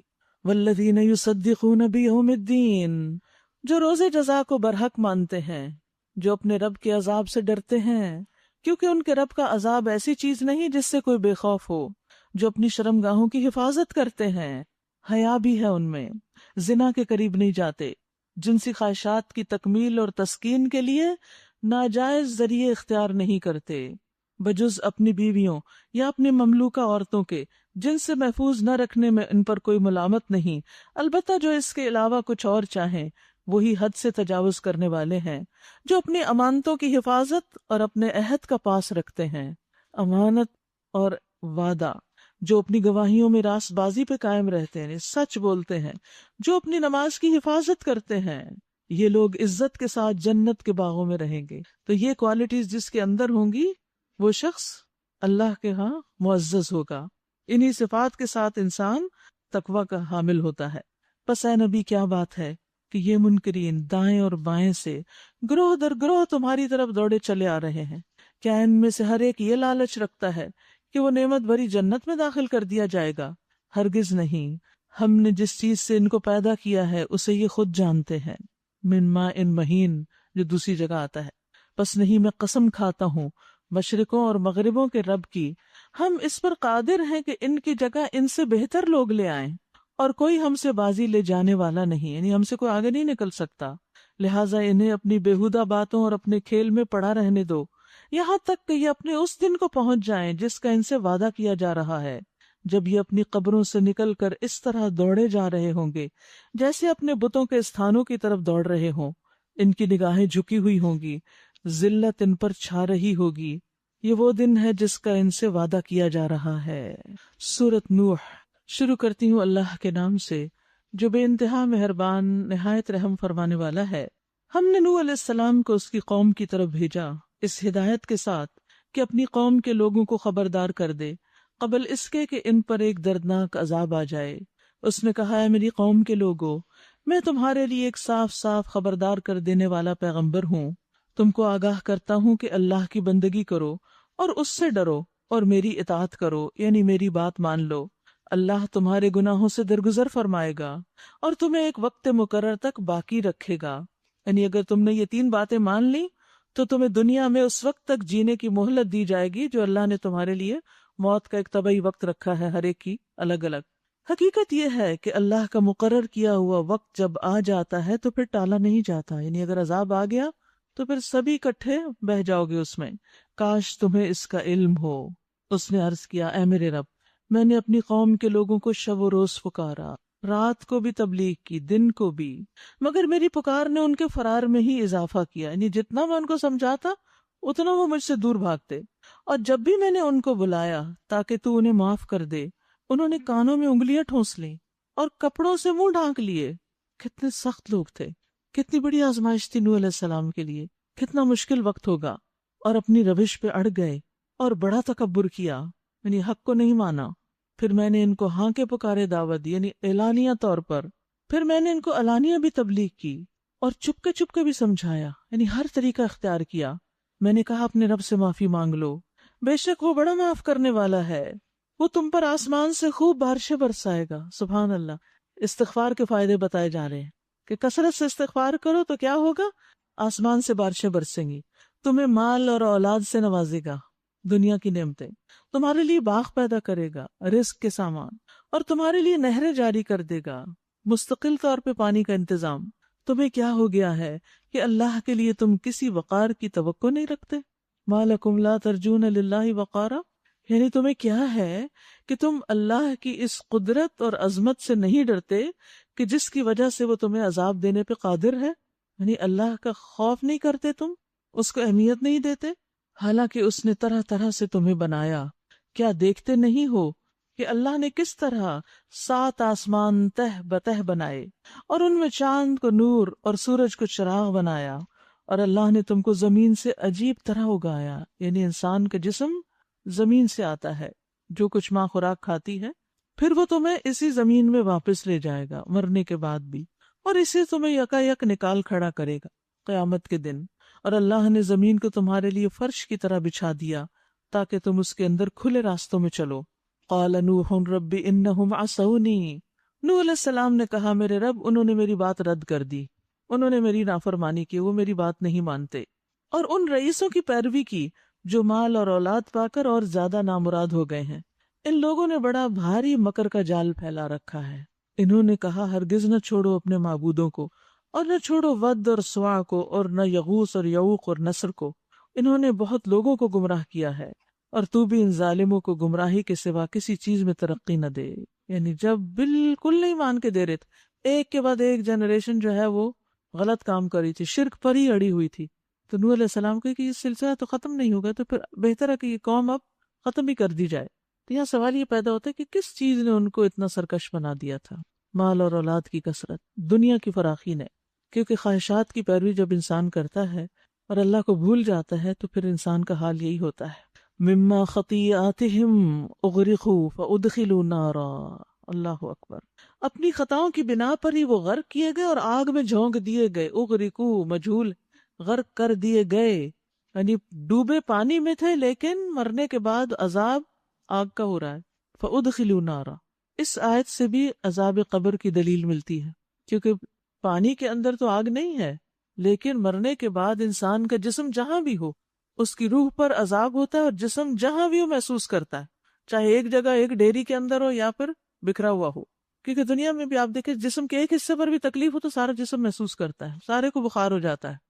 پھر انہوں نے اپنے لیے اللہ سے بچانے والا کوئی مددگار نہ پایا، اور نوح علیہ السلام نے کہا میرے رب ان کافروں میں سے کوئی زمین پہ بسنے والا نہ چھوڑ، اگر تو نے ان کو چھوڑ دیا تو یہ تیرے بندوں کو گمراہ کریں گے، اور ان کی نسل سے جو بھی پیدا ہوگا بدکار اور سخت کافر ہی ہوگا۔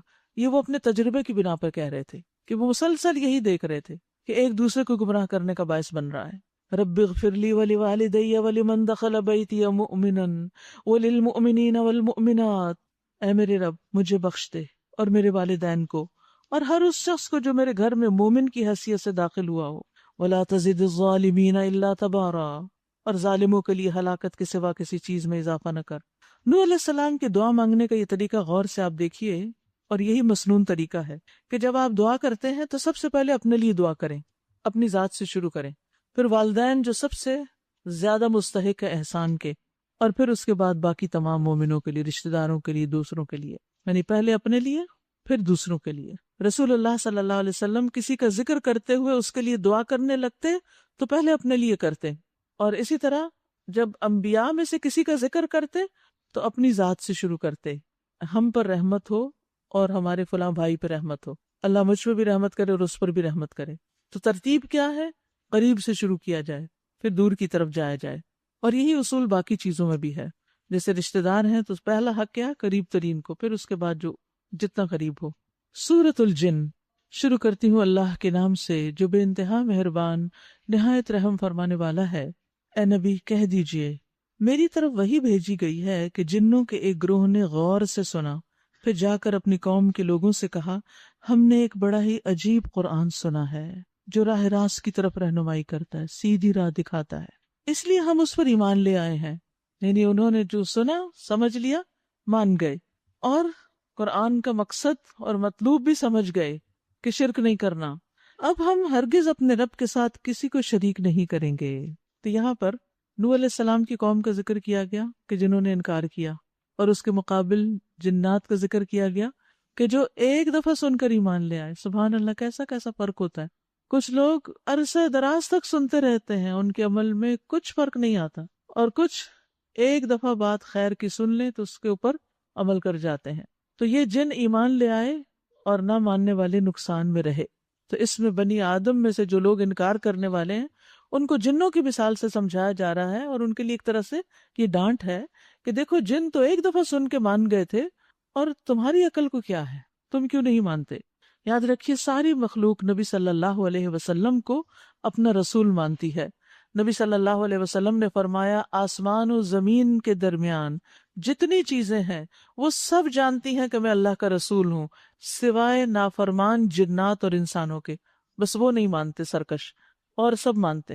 اسی لیے آپ نے دیکھا متعدد مواقع پر مختلف جانور، پرندے وغیرہ جو تھے وہ آپ کے پاس آ جاتے تھے لوگوں کی شکایت لے کر۔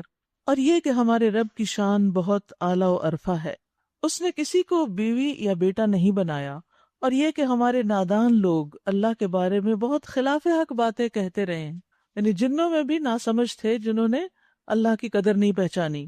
اور یہ کہ ہم نے سمجھا تھا کہ انسان اور جن کبھی اللہ کے بارے میں جھوٹ نہیں بول سکتے، یہ ان کا خیال تھا اپنے محدود علم کی بنا پر. اور یہ کہ انسانوں میں سے کچھ لوگ جنوں میں سے کچھ لوگوں کی پناہ مانگا کرتے تھے. آج تک بھی لوگ کرتے ہیں ایسا. اس طرح انہوں نے جنوں کا غرور اور زیادہ بڑھا دیا. یاد رکھیے کہ جنوں سے بلا وجہ ڈرنا نہیں چاہیے، کیونکہ جو ڈرے وہ مرے. تو ایسے مواقع پر انسان کو اللہ سے مدد لینی چاہیے. یعنی اگر کبھی کسی جن سے واسطہ پڑے آپ کو، تو گھبرا کے ڈر کے چیخے مارتے ہو گھر سے نہ بھاگے، کہ گھر تو آپ ہی کا ہے نا، تو آپ ہی کو رہنا ہے وہاں. تو اس کا علاج کرے. اور یہ جو رقیہ شرعیہ ہے یہ بہترین علاج ہے. سورۃ البقرہ ہے، سورۃ الجن پڑھیں. تو جب انسانوں نے جنوں کی پناہ لینا شروع کی تو جن اپنے آپ کو بڑی چیز سمجھنے لگے. چلیے ایک دو دعائیں اور بتا دیتی ہوں کہ جو جنات سے بچنے کے لیے ہیں.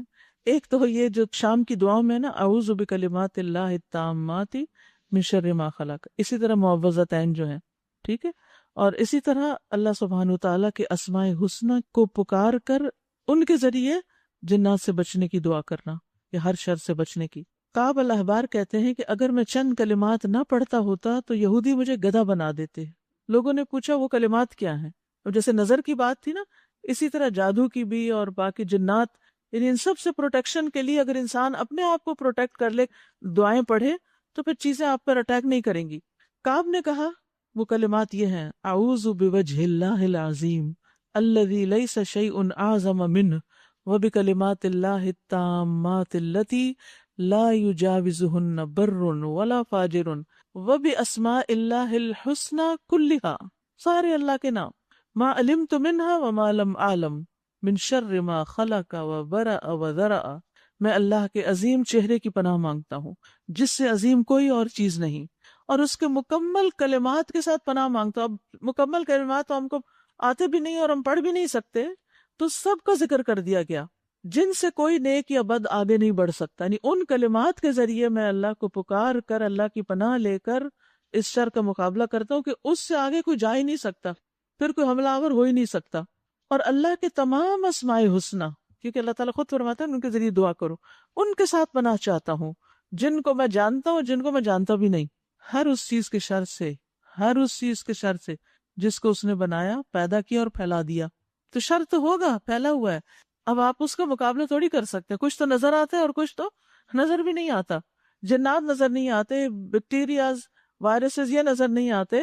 تو ضرورت اس چیز کی ہے کہ ہم اپنے آپ کو پروٹیکٹ کریں.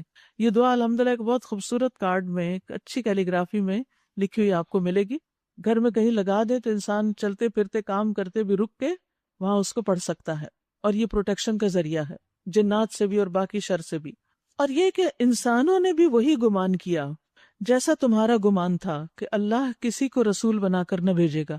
اور یہ کہ ہم نے آسمان کو ٹٹولا تو دیکھا کہ وہ پہرے داروں سے پٹا پڑا ہے اور شہابوں کی بارش ہو رہی ہے. اور یہ کہ پہلے ہم سنگن لینے کے لیے آسمان میں بیٹھنے کی جگہ پا لیتے تھے، مگر اب جو چوری چھپے سننے کی کوشش کرتا ہے وہ اپنے لیے گھات میں ایک شہاب ثاقب لگا ہوا پاتا ہے. اور یہ کہ ہماری سمجھ میں نہ آتا تھا کہ آیا زمین والوں کے ساتھ کوئی برا معاملہ کرنے کا ارادہ کیا گیا ہے یا ان کا رب انہیں راہ راست دکھانا چاہتا ہے.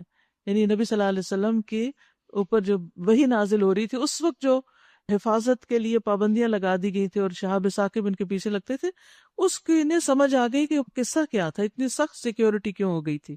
اور یہ کہ ہم میں سے کچھ لوگ صالح ہیں. اب جنات اپنے بارے میں بتائیں، میں کچھ نیک بھی ہیں اور کچھ اس سے کم تر. ہم مختلف طریقوں میں بٹے ہوئے ہیں، ان کے ہاں بھی گروہ ہیں. اور یہ کہ ہم سمجھتے تھے کہ نہ زمین میں ہم اللہ کو عاجز کر سکتے ہیں اور نہ بھاگ کر اسے ہرا سکتے ہیں. جنوں کو بھی سمجھ آیا کہ وہ اللہ کا مقابلہ نہیں کر سکتے. اور یہ کہ ہم نے جب ہدایت کی تعلیم سنی تو ہم اس پر ایمان لے آئے. اب جو کوئی بھی اپنے رب پر ایمان لے آئے گا اسے کسی حق تلفی یا ظلم کا خوف نہ ہوگا. اور یہ کہ ہم میں سے کچھ مسلم ہیں اور کچھ حق سے منحرف ہیں.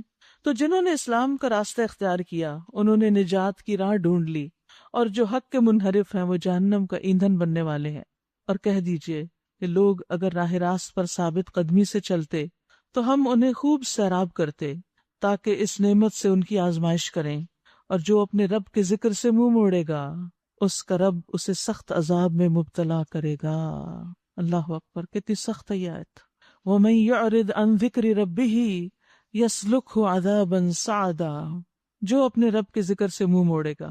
یعنی ذکر سے مراد صرف تسبیح پڑھنا نہیں، اس سے مراد اللہ کی نصیحتیں ہیں، اس کی کتاب ہے، اس کا قرآن ہے، کہ وہ اللہ کی بات سننا گوارا ہی نہ کرے، اس طرف آئے ہی نہ. اور یہ کہ مسجدیں اللہ کے لیے ہیں، لہٰذا ان میں اللہ کے ساتھ کسی اور کو نہ پکارو. اور یہ کہ جب اللہ کا بندہ اس کو پکارنے کے لیے کھڑا ہوا، یعنی اللہ کا نبی لوگوں کو حق کی طرف بلانے لگا، تو لوگ اس پر ٹوٹ پڑنے کے لیے تیار ہو گئے. اے نبی صلی اللہ علیہ وسلم کہہ دیجئے کہ میں تو اپنے رب کو پکارتا ہوں اور اس کے ساتھ کسی کو شریک نہیں کرتا. کہو میں تم لوگوں کے لیے نہ کسی نقصان کا اختیار رکھتا ہوں نہ کسی بھلائی کا. اللہ اکبر. قل انی لا املک لکم ضرا ولا رشدا. یہ کون کہہ رہا ہے؟ کس کو کہنے کو کہا جا رہا ہے؟ نبی صلی اللہ علیہ وسلم. آپ کہہ دیجئے کیا کہ میں مالک نہیں ہوں تمہارے لیے کس کا؟ نقصان کا اور نہ بھلائی کا. اللہ ہی ہے اصل مالک. اللہ خالق کل شیء مالک کل شیء. ہدایت کا مالک بھی وہی اور حفاظت کا مالک بھی. تو پھر دعائیں کس سے کرنی چاہیے؟ پناہ کس کی لینی چاہیے؟ اللہ کی. کہو مجھے اللہ کی گرفت سے کوئی نہیں بچا سکتا اور نہ میں اس کے دامن کے سوا کوئی جائے پناہ پا سکتا ہوں. میرا کام اس کے سوا کچھ نہیں کہ اللہ کی بات اور اس کے پیغامات پہنچا دوں. اب جو بھی اللہ اور اس کے رسول کی بات نہ مانے گا اس کے لیے جہنم کی آگ ہے اور ایسے لوگ اس میں ہمیشہ رہیں گے. استغفر اللہ. یہ لوگ اپنی اس روش سے باز نہ آئیں گے یہاں تک کہ جب اس چیز کو دیکھ لیں گے جس کا ان سے وعدہ کیا جا رہا ہے تو انہیں معلوم ہو جائے گا کہ کس کے مددگار کمزور ہیں اور کس کا جتھا تعداد میں کم ہے. کہو میں نہیں جانتا کہ جس چیز کا وعدہ تم سے کیا جا رہا ہے وہ قریب ہے یا میرا رب اس کے لیے کوئی لمبی مدت مقرر فرماتا ہے. یعنی قیامت کا عین وقت مجھے نہیں معلوم. وہ عالم الغیب ہے، اپنے غیب پر کسی کو مطلع نہیں کرتا. یعنی پیغمبروں کو بھی اس نے سب غیب نہیں دیا، اللہ کہ وحی کے ذریعے جو بتا دیا سوائے اس رسول کے جسے اس نے غیب کا کوئی علم دینے کے لیے پسند کر لیا ہو تو اس کے آگے اور پیچھے وہ محافظ لگا دیتا ہے تاکہ وہ جان لے کہ انہوں نے اپنے رب کے پیغامات پہنچا دیے اور وہ ان کے پورے ماحول کا احاطہ کیے ہوئے ہے اور ایک ایک چیز کو اس نے گن رکھا ہے. سورۃ المزمل. شروع کرتی ہوں اللہ کے نام سے جو بے انتہا مہربان نہایت رحم فرمانے والا ہے. یا ایھا المزمل قم اللیل الا قلیلا. اے اوڑھ لپیٹ کر سونے والے، رات کو نماز میں کھڑے رہا کرو مگر کم. آدھی رات یا اس سے کچھ کم کر لو یا اس سے کچھ زیادہ بڑھا دو، اور قرآن کو خوب ٹھہر ٹھہر کر پڑھو. تو قیام اللیل میں قرآن کیسے پڑھنا چاہیے؟ ٹھہر ٹھہر کے پڑھنا چاہیے. ترتیل سے مراد ٹھہر ٹھہر کے، لمبا کر کے، حرکات کو نمایاں کر کے، حروف کو واضح کر کے. اور ترتیل کے ساتھ تلاوت کرنا جو ہے وہ قرآن کے معنی میں غور و فکر کرنے میں مددگار ہوتی ہے. جب انسان تیز پڑھتا ہے تو نہیں پتہ چلتا کیا پڑھا اس نے. نبی صلی اللہ علیہ وسلم اپنی قرات میں ایک ایک حرف کو ٹھہر ٹھہر کے ادا کرتے. جب رحمت والی آیات سے گزرتے تو رک کر رحمت کا سوال کرتے، جب عذاب والی آیات سے گزرتے تو رک کر عذاب سے پناہ مانگتے. یعنی آپ کا طریقہ کیا تھا کہ آیات کی مناسبت سے پھر دعائیں بھی کرتے. سورۃ الاسراء میں بھی آتا ہے وَقُرْآنًا فَرَقْنَاهُ لِتَقْرَأَهُ عَلَى النَّاسِ عَلَى مُكْثٍ. اور قرآن ہم نے اس کو جدا جدا کر کے نازل کیا تاکہ تو اسے لوگوں پر ٹھہر ٹھہر کر پڑھے، اور ہم نے اسے نازل کیا نازل کرنا. تو انس بن مالک سے نبی صلی اللہ علیہ وسلم کی قرات کے بارے میں سوال کیا گیا تو انہوں نے بتایا کہ آپ خوب کھینچ کر پڑھا کرتے تھے، ایک ایک آیت پر وقف کرتے تھے، خوبصورت آواز سے پڑھتے تھے. آپ نے حکم بھی دیا زینوا القرآن باصواتکم، اپنی آوازوں کے ذریعے قرآن کو زینت بخشو. اور تیز تیز قرآن پڑھنے کی ممانعت بھی ہے کیونکہ کچھ لوگ پڑھتے ہیں اور قرآن ان کے حلق سے نیچے نہیں اترتا. تو یہ کب ہوتا ہے؟ جب انسان بہت تیز پڑھتا ہے. حضرت عائشہ سے کہا گیا کہ کچھ لوگ تو ایک رات میں کتنا پڑھ لیتے ہیں، ایک رات میں ہی قرآن ختم کر لیتے ہیں، یہ زیادہ. تو انہوں نے کہا ان لوگوں کا پڑھنا یا نہ پڑھنا برابر ہے. یہ قرآن کے ساتھ کیا مذاق کر رہے ہیں؟ ہم تم پر ایک بھاری کلام نازل کرنے والے ہیں. در حقیقت رات کا اٹھنا نفس پر قابو پانے کے لیے بہت کارگر اور قرآن ٹھیک پڑھنے کے لیے زیادہ موزوں ہے، کیونکہ خاموشی ہوتی ہے نا اس وقت، تو اپنی بھی آواز اچھی سنائی دیتی ہے. دن کے اوقات میں تو تمہارے لیے بہت مصروفیات ہیں، ان میں اگر انسان قرآن پڑھتا بھی ہے تو وہ اس طرح بات نہیں بنتی جو رات میں پڑھنے کی ہوتی ہے. اپنے رب کے نام کا ذکر کیا کرو اور سب سے کٹ کر اسی کے ہو رہو. وہ مشرق و مغرب کا مالک ہے، اس کے سوا کوئی الہ نہیں. فاتخذہ وکیلا، لہٰذا اسی کو اپنا وکیل کارساز بنا لو۔ ان آیات میں ایک تو یہ بات کی گئی ہے کہ رات کا قیام قرآن پڑھنے اور سمجھنے کا بہترین وقت ہے، اور رات کو پڑھنے والوں کی تعریف بھی کی گئی ہے سورۃ آل عمران میں۔ اس سے پہلے بھی میں ذکر کر چکی ہوں کہ دن کی نسبت رات کو پڑھنا زیادہ افضل ہے، اور رمضان ہی کی برکت ہے کہ ہم راتوں کو بھی قرآن پڑھتے ہیں، ورنہ عام دنوں میں کہاں پڑھتے ہیں، سوائے ان لوگوں کے جنہوں نے کوئی کورس جوائن کیا اور کوئی اسائنمنٹ یا ٹیسٹ یا سبق یا کوئی مصیبت سر پہ آئی بھی ہو تو اس کے ازالے کے لیے پڑھتے ہیں۔ قرآن مجید میں آتا ہے لیسوا سواء من اہل الکتاب امۃ قائمۃ یتلون آیات اللہ آناء اللیل وہم یسجدون، وہ سب برابر نہیں، اہل کتاب میں سے ایک جماعت قیام کرنے والی ہے جو رات کے اوقات میں، رات کی گھڑیوں میں اللہ کی آیات کی تلاوت کرتے ہیں اور وہ سجدے کرتے ہیں، یعنی قیام اللیل۔ آج اتفاق ہے کہ شہر رمضان میں بھی قیام اللیل اور یہاں بھی قیام اللیل کی بات ہے، اور رات کے قیام کرنے والے پر اللہ سبحانہ وتعالیٰ توجہ کرتے ہیں، ان کے لیے خاص انعامات ہوتے ہیں۔ حضرت عائشہ نے فرمایا رات کا قیام مت چھوڑو، کیونکہ رسول اللہ اس کو نہیں چھوڑتے تھے، اگر بیمار ہوتے یا کسل مندی کی کیفیت ہوتی تو بیٹھ کے پڑھ لیتے تھے۔ اسی طرح صحابہ بھی اکثریت ان کی جو تھی وہ راتوں کو نماز پڑھتی تھی۔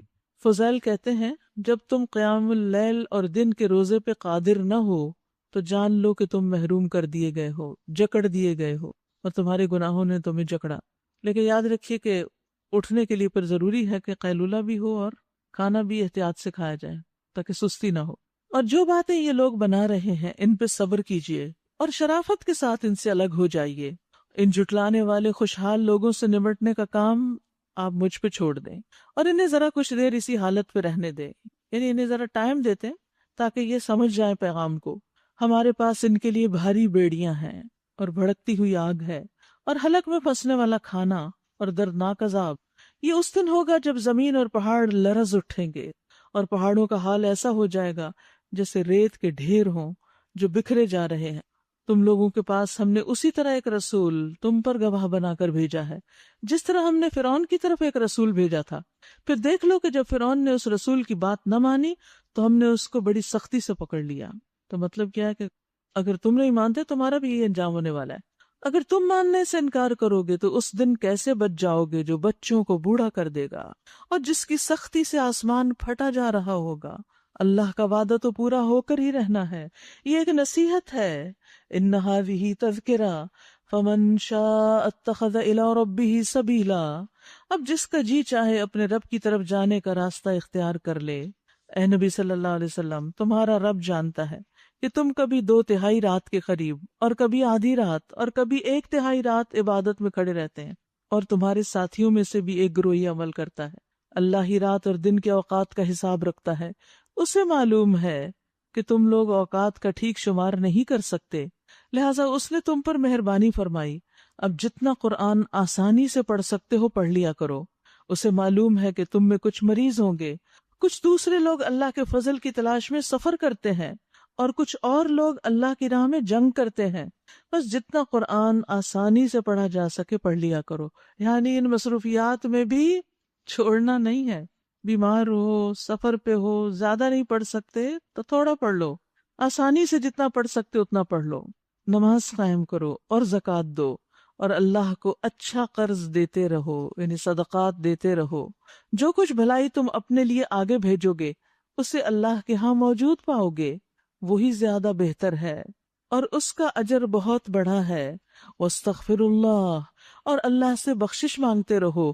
ان اللہ غفور الرحیم، بے شک اللہ تعالیٰ غفور الرحیم ہے۔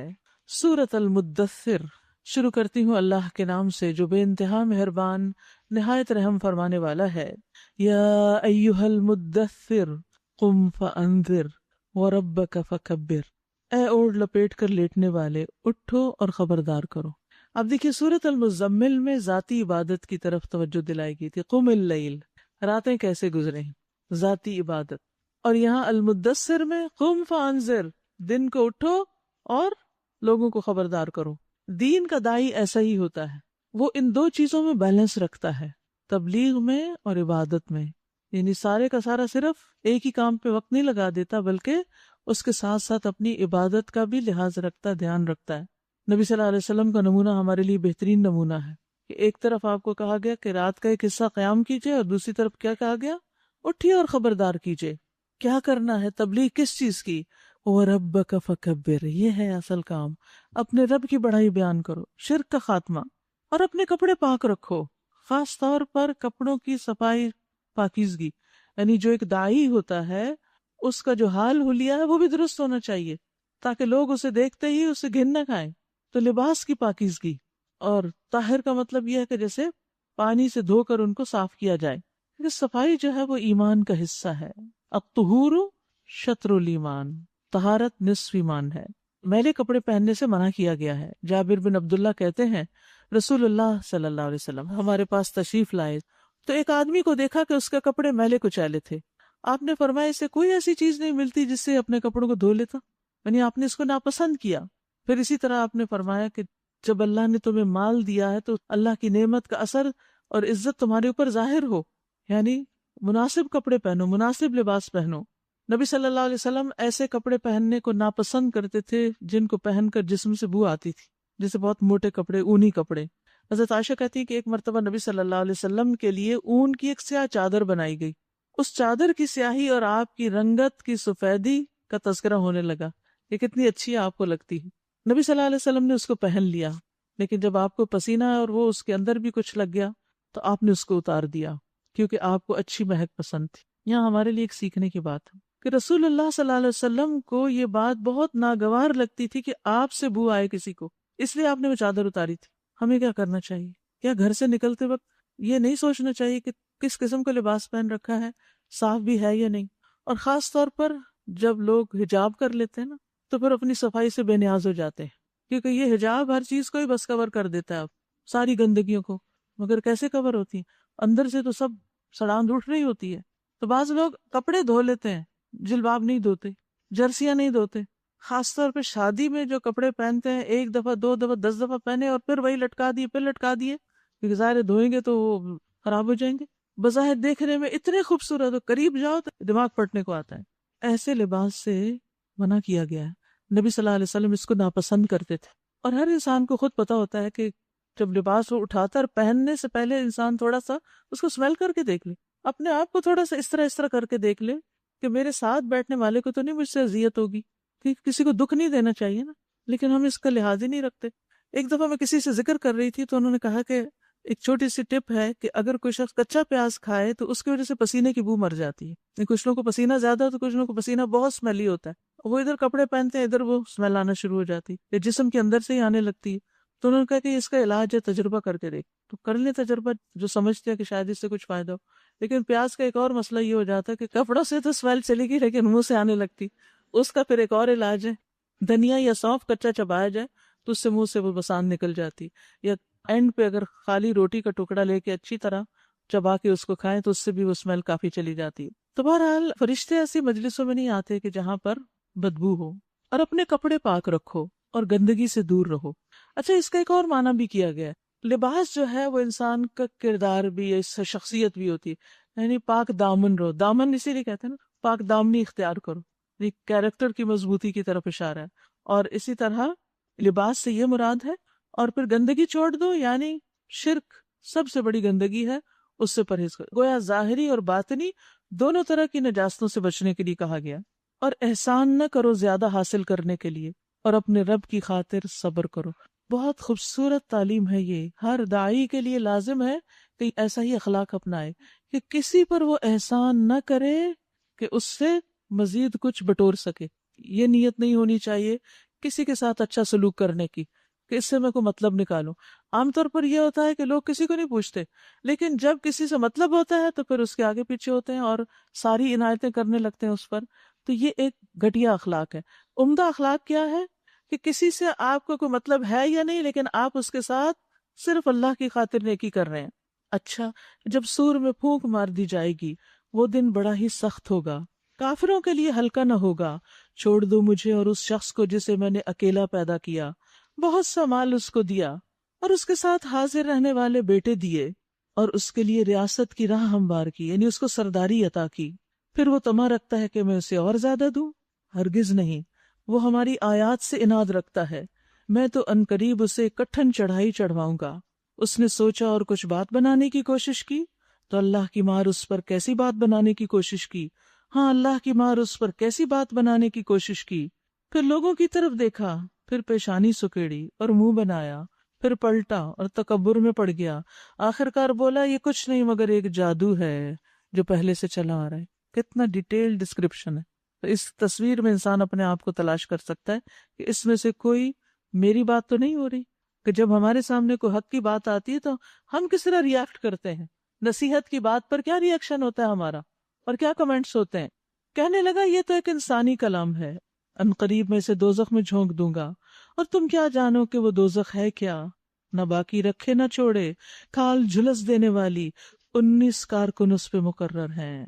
ہم نے دوزخ کے یہ کارکن فرشتے بنائے ہیں اور ان کی تعداد کو کافروں کے لیے فتنہ بنا دیا تاکہ اہل کتاب کو یقین آ جائے اور ایمان لانے والوں کا ایمان بڑھے، اور اہل کتاب اور مومنین کسی شک میں نہ رہیں، اور دل کے بیمار اور کفار یہ کہیں کہ بھلا اللہ کا اس عجیب بات سے کیا مطلب ہو سکتا ہے۔ اس طرح اللہ جسے چاہتا ہے گمراہ کر دیتا ہے اور جسے چاہتا ہے ہدایت بخش دیتا ہے، اور تیرے رب کے لشکروں کو خود اس کے سوا کوئی نہیں جانتا، اور اس دوزخ کا ذکر اس کے سوا کسی غرض کے لیے نہیں کیا گیا کہ لوگوں کو اس سے نصیحت ہو، ہرگز نہیں، قسم ہے چاند کی اور رات کی جب وہ پلٹتی ہے اور صبح کی جب وہ روشن ہوتی ہے، یہ دوزخ بھی بڑی چیزوں میں سے ایک ہے، انسانوں کے لیے ڈراوا، تم میں سے ہر اس شخص کے لیے ڈراوا جو آگے بڑھنا چاہے یا پیچھے رہ جانا چاہے، ہر شخص اپنی کمائی کے بدلے رہن میں ہے۔ دائیں بازو والوں کے سوا جو جنتوں میں ہوں گے، وہاں وہ مجرموں سے پوچھیں گے، یعنی جہنم والوں سے، تمہیں کیا چیز دوزخ میں لے گئی؟ وہ کہیں گے ہم نماز پڑھنے والوں میں سے نہ تھے۔ قالوا لم نک من المصلین ولم نک نطعم المسکین، اور ہم مسکین کو کھانا نہیں کھلاتے تھے۔ تو یاد رکھیے، جو نماز نہیں پڑھتا، جو زکوٰۃ ادا نہیں کرتا، ایسا شخص اپنے لیے جہنم کماتا ہے، کیونکہ یہاں دونوں چیزوں کا ذکر ہے، نماز کا بھی اور مسکین کے حق کا بھی۔ یاد رکھیے، انسان چھوٹی سے چھوٹی نیکی بھی کرنے سے گریز نہ کرے۔ آپ نے فرمایا جہنم سے بچو، خواہ کھجور کا ایک ٹکڑا ہی دے کے کیوں نہ بچو، تھوڑا سا بھی کھانا۔ بعض اوقات یہ نہیں ہوتا کہ بہت زیادہ کھانا ہی دے تو بچیں گے، تھوڑا سا بھی کھانا۔ حتیٰ کہ حضرت جعفر بن ابی طالب جو تھے، ان کے گھر میں کچھ نہیں ہوتا تھا، اور جس برتن میں گھی رکھا ہوتا تھا یا کپی میں، اسی کو چاٹنے کے لیے دے دیتے تھے۔ نیکی کمانی ہے نا، زیادہ نہیں، تھوڑا ہے تو تھوڑا ہی دے دو۔ اسی طرح آپ نے فرمایا اپنے ڈول کا پانی اپنے بھائی کے ڈول میں ڈال دینا، یہ بھی صدقہ ہے۔ تو نمازوں کی پابندی کے ساتھ ساتھ مسکینوں کا خیال۔ وَكُنَّا نَخُوضُ مَعَ الْخَائِضِينَ۔ تیسری بڑی وجہ جہنم میں لے جانے کی کیا ہے؟ حق کے خلاف باتیں بنانے والوں کے ساتھ مل کے ہم بھی باتیں بنانے لگتے اور روز جزا کو جھوٹ قرار دیتے، یہاں تک کہ ہمیں اس یقینی چیز سے سابقہ پیش آ گیا، یعنی موت کے بعد یہ سب عذاب نظر آ گیا۔ اس وقت سفارش کرنے والوں کی سفارش ان کے کسی کام نہ آئے گی۔ آخر ان لوگوں کو کیا ہو گیا ہے کہ یہ اس نصیحت سے منہ موڑ رہے ہیں؟ گویا یہ جنگلی گدھے ہیں جو شیر سے ڈر کے بھاگ پڑے ہیں، بلکہ ان میں سے تو ہر ایک یہ چاہتا ہے کہ اس کے نام کھلے خط بھیجے جائیں، یعنی ڈائریکٹ اس کو پیغام آئے اللہ کی طرف سے۔ ہرگز نہیں، اصل بات یہ ہے کہ یہ آخرت کا خوف نہیں رکھتے، ہرگز نہیں، یہ تو ایک نصیحت ہے۔ اب جس کا جی چاہے اس سے سبق حاصل کر لے، اور یہ کوئی سبق حاصل نہ کریں گے الا یہ کہ اللہ ہی ایسا چاہے۔ وہ اس کا حقدار ہے کہ اس سے تقویٰ کیا جائے، اور وہ اس کا اہل ہے کہ تقویٰ کرنے والوں کو بخش دے۔ سورۃ القیامہ۔ شروع کرتی ہوں اللہ کے نام سے جو بے انتہا مہربان نہایت رحم فرمانے والا ہے۔ لا اقسم بیوم القیامہ، نہیں میں قسم کھاتا ہوں قیامت کے دن کی، اور نہیں میں قسم کھاتا ہوں ملامت کرنے والے نفس کی۔ کیا انسان یہ سمجھ رہا ہے کہ ہم اس کی ہڈیوں کو جمع نہ کر سکیں گے؟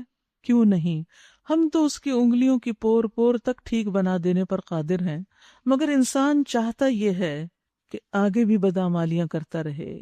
پوچھتا ہے آخر کب آنا ہے وہ قیامت کا دن؟ پھر جب دیدے پتھرا جائیں گے اور چاند بے نور ہو جائے گا اور سورج اور چاند ملا کر ایک کر دیے جائیں گے، اس وقت یہی انسان کہے گا کہاں بھاگ کر جاؤں؟ ہرگز نہیں، وہاں کوئی جائے پناہ نہ ہوگی۔ اس روز تیرے رب ہی کے سامنے جا کر ٹھہرنا ہوگا۔ اس روز انسان کو اس کا سب اگلا پچھلا کیا کرایا بتا دیا جائے گا، بلکہ انسان خود ہی اپنے آپ کو خوب جانتا ہے، چاہے وہ کتنی ہی معذرتیں پیش کرے، کیونکہ اس کا ضمیر ہے نا اس کے ساتھ۔ اے نبی، اس وحی کو جلدی جلدی یاد کرنے کے لیے اپنی زبان کو حرکت نہ دیجیے۔ اس کو یاد کرا دینا اور پڑھوا دینا ہمارا ذمہ ہے، لہٰذا جب ہم اسے پڑھ رہے ہوں اس وقت تم اس کی قرات کو غور سے سنو، پھر اس کا مطلب سمجھا دینا بھی ہمارے ہی ذمہ ہے۔ نبی صلی اللہ علیہ وسلم پر وہی نازل ہو رہی تھی، اور جب دیکھا گیا کہ آپ فکر مند ہیں کہ کہیں میں بھول نہ جاؤں، اور آپ ساتھ ساتھ پڑھنے لگتے تھے، تو اس سے روک دیا گیا۔ یاد رکھیے، علم حاصل کرنے کے لیے صبر بہت ضروری ہوتا ہے، اور اس کے لیے انتظار، کہ ٹھہر ٹھہر کے پڑھے، آہستہ آہستہ انسان پڑھے، خوب تحقیق کے ساتھ پڑھے، پھر اسی طرح غور سے سنے، اور پھر استاد کے فارغ ہونے سے پہلے جلدی نہ کرے۔ اور یہاں ادب بھی سکھایا گیا ہے کہ معلم یا استاد جب سکھا رہا ہو تو طالب علم کو بیچ میں انٹرپٹ نہیں کرنا چاہیے جب تک وہ اپنی بات پوری نہ کر چکے۔ پھر اسی طرح یہ ہے کہ بات کو پوری طرح سمجھ کر پھر سوال کرے، یہ نہیں کہ خود تو دھیان نہ دیا اور پھر جب محفل ختم ہوگی پھر وہی بات پوچھی جو پہلے بتائی جا چکی۔ اور پھر اس میں آپ دیکھیے کہ موسیٰ علیہ السلام نے بھی جب صبر نہیں کیا تھا تو کیا ہوا، خضر کا ساتھ چھوٹ گیا، اور انہوں نے پہلے ہی کہہ دیا تھا کہ تم میرے ساتھ صبر نہیں کر سکتے۔ تو علم کے لیے صبر ضروری ہے۔ ایک اور چیز جو ان آیات سے پتہ چل رہی ہے کہ ایک ہے قرآن کی قرات، اِنَّ عَلَيْنَا جَمْعَهُ وَقُرْآنَهُ وَإِذَا قَرَأْنَاهُ فَاتَّبِعْ قُرْآنَهُ، یعنی ٹیچر کو فالو کیا جائے، جیسے کہلوایا جاتا ہے پھر اس کے پیچھے پڑھا جاتا ہے، اور پھر اس کا مطلب سمجھانا بھی ہمارے ذمہ ہے، یعنی صرف قرات نہیں بلکہ اس کو سمجھ کے بھی پڑھا جائے۔ کلا، ہرگز نہیں، اصل بات یہ ہے کہ تم لوگ جلدی حاصل ہونے والی چیز دنیا سے محبت رکھتے ہو، اس لیے پھر انسان علم کے لیے صبر نہیں کرتا۔ وہ کہتا ہے جلدی سے کورس ختم ہو جائے، کوئی شارٹ سا کورس ہو بس وہ جلدی سے کر لوں اور مجھے بس پتہ چل جائے۔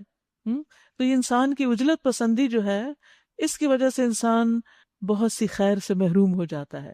اپنی قیمتی عمر ہم دنیا کے لیے لگا دیتے ہیں، اور جو چیز آخرت میں کام آنے والی ہے اس کے لیے ہم جلدی بچا دیتے ہیں، اور آخرت کو چھوڑ دیتے ہو۔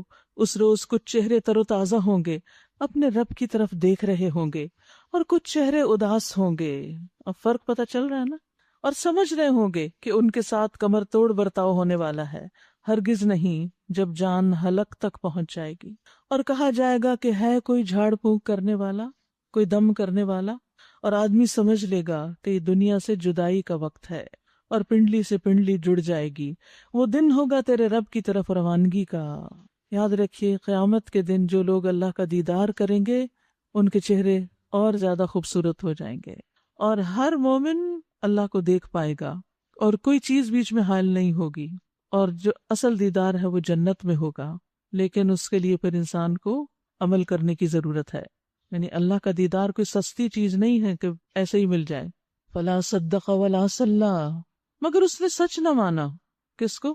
جو کچھ پیغمبر لائے تھے، اور نہ نماز پڑھی بلکہ جھٹلایا اور پلٹ گیا، پھر اکڑتا ہوا اپنے گھر والوں کی طرف چل دیا۔ یہ روش تیرے ہی لیے سزاوار ہے، یعنی افسوس ہے تجھ پر، اور تجھی کو زیب دیتی ہے۔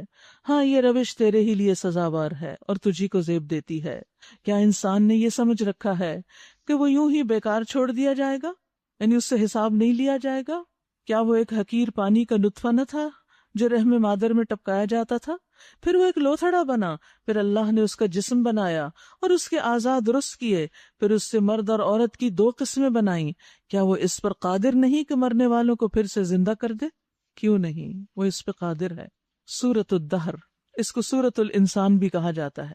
شروع کرتی ہوں اللہ کے نام سے جو بے انتہا مہربان نہایت رحم فرمانے والا ہے۔ کیا انسان پر لامت ناہی زمانے کا ایک وقت ایسا بھی گزرا ہے جب وہ کوئی قابل ذکر چیز نہ تھا؟ ہم نے انسان کو ایک مخلوط نطفے سے پیدا کیا تاکہ اس کا امتحان لیں۔ سورۃ الملک میں بھی کیا کہا گیا کہ تمہارے لیے زندگی اور موت کو کیوں بنایا گیا؟ کہ تمہارا امتحان لیں۔ یہاں بھی انسان کی تخلیق کا مقصد کیا بتایا گیا؟ کہ ہم اس کو آزمائیں، امتحان لیں۔ پیچھے سورۃ القیامہ میں کیا گزرا؟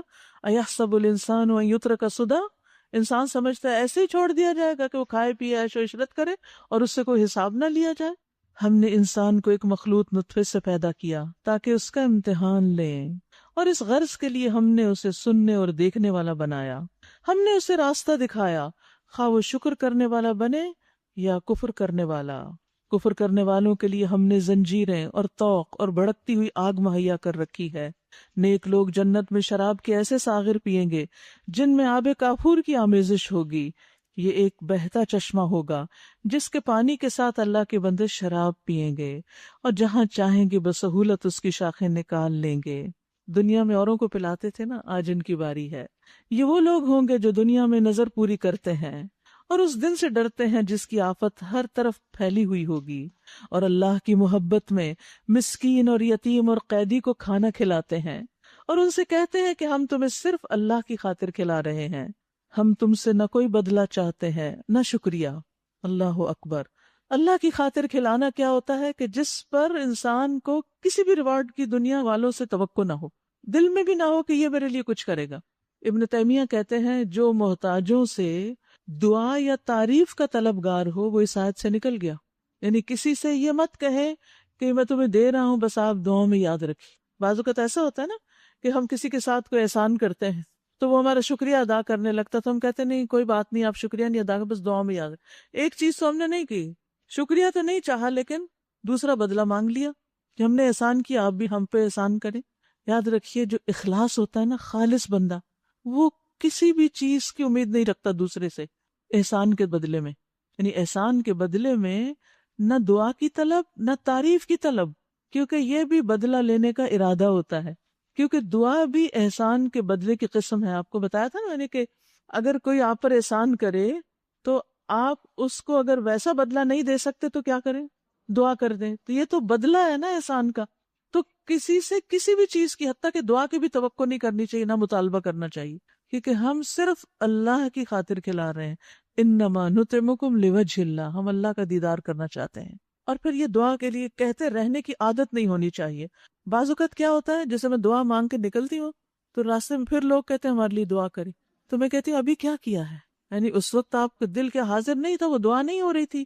تو ہمیں سوچ سمجھ کے جملے بولنے چاہیے کہ ہم کسی سے کہہ بھی رہے ہیں تو کیا کہہ رہے ہیں، کیونکہ زندگی کا ایک ایک لمحہ اپنا بھی اور دوسرے کا بھی قیمتی ہوتا ہے۔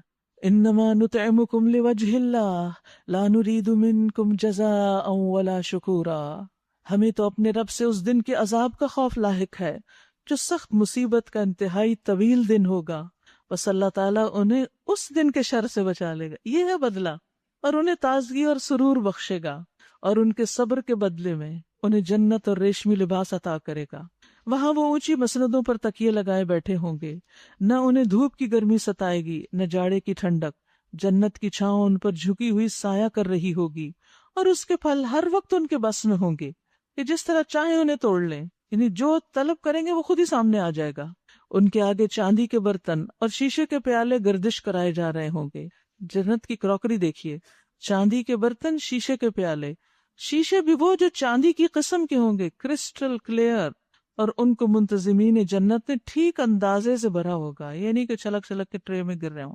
ان کو وہاں ایسی شراب کے جام پلائے جائیں گے جس میں سونٹ کی آمیزش ہوگی۔ یہ جنت کا ایک چشمہ ہوگا جسے سلسبیل کہا جاتا ہے۔ ان کی خدمت کے لیے ایسے لڑکے دوڑتے پھر رہے ہوں گے جو ہمیشہ لڑکے ہی رہیں گے۔ تم انہیں دیکھو تو سمجھو کہ موتی ہیں جو بکھیر دیے گئے، وہاں جدھر بھی تم نگاہ ڈالو گے نعمتیں ہی نعمتیں، اور ایک بڑی سلطنت کا سر و سامان تمہیں نظر آئے گا۔ سبحان اللہ۔ ان کے اوپر باریک ریشم کے سبز لباس اور اطلس و دیبا کے کپڑے ہوں گے، ان کو چاندی کے کنگن پہنائے جائیں گے، اور ان کا رب ان کو نہایت پاکیزہ شراب پلائے گا۔ یہ ہے تمہاری جزا، اور تمہاری کارگزاری قابل قدر ٹھہری ہے۔ سبحان اللہ۔ اللہ نے کوششیں قبول کر لی کیونکہ تمہاری کوشش خالص اس کو خوش کرنے کے لیے تھی۔ اور یہ سب سے مشکل کام ہوتا ہے نا، جن کاموں میں انسان کو تعریف ملتی ہے، بدلہ ملتا ہے، شکریہ ملتا ہے، وہاں پر انسان بھاگ بھاگ کے کام کرنا چاہتا ہے، اور جہاں کوئی پوچھنے والا نہیں وہاں پر انسان کہتا ہے کوئی فائدہ نہیں، اتنا کیا کیا ملا، کہتے ہیں نا جملہ، سب گنوا دیا۔ کیوں بندوں سے توقع رکھتے ہیں؟ نہ کسی سے عزت کی توقع رکھے، نہ شکریہ کی، نہ بدلے کی، کسی چیز کی نہیں، صرف اللہ کے لیے خالص، جس میں کوئی آمیزش نہیں۔ ایسے لوگوں کی جزا جنت ہے، خالص شراب اور خوبصورت ترین جنت۔ اے نبی صلی اللہ علیہ وسلم، ہم ہی نے تم پر یہ قرآن تھوڑا تھوڑا کر کے نازل کیا، لہٰذا تم اپنے رب کے حکم پر صبر کرو، اور ان میں سے کسی بدعمل یا منکر حق کی بات نہ مانو، اپنے رب کا نام صبح و شام یاد کرو، رات کو بھی اس کے حضور سجدہ ریز ہو، پھر قیام اللیل، رات کے طویل اوقات میں اس کی تسبیح کرتے رہو۔ جو خواتین آخری عشرے میں نماز نہ پڑھ سکیں وہ تسبیحات کرتی رہیں، ذکر کرتی رہیں۔ یہ لوگ تو جلدی حاصل ہونے والی چیز دنیا سے محبت رکھتے ہیں، اور جو آگے بھاری دن آنے والا ہے اسے نظر انداز کر دیتے ہیں۔ ہم نے ہی ان کو پیدا کیا اور ان کے جوڑ بند مضبوط کیے، اور ہم جب چاہیں ان کی شکلوں کو بدل کر رکھ دیں. یہ ایک نصیحت ہے. اب جس کا جی چاہے اپنے رب کی طرف جانے کا راستہ اختیار کر لے، اور تمہارے چاہنے سے کچھ نہیں ہوتا جب تک کہ اللہ نہ چاہے. یقیناً اللہ بڑا علیم و حکیم ہے. یدخل من یشاء فی رحمتہ، اپنی رحمت میں جس کو چاہتا ہے داخل کرتا ہے. اللہ ہمیں بھی داخل کر لے. اور ظالموں کے لیے اس نے دردناک عذاب تیار کر رکھا ہے. سورۃ المرسلات. بسم اللہ الرحمن الرحیم. والمرسلات عرفا فالعاصفات عصفا والناشرات نشرا فالفارقات فرقا فالملقیات ذکرا عذرا او نذرا انما توعدون لواقع. قسم ہے ان ہواؤں کی جو پہ در پہ بھیجی جاتی ہیں، پھر طوفانی رفتار سے چلتی ہیں، بادلوں کو اٹھا کر پھیلاتی ہیں، پھر ان کو پھاڑ کر جدا کرتی ہیں، پھر دلوں میں یاد ڈالتی ہیں، یعنی اللہ کی، عذر کے طور پر یا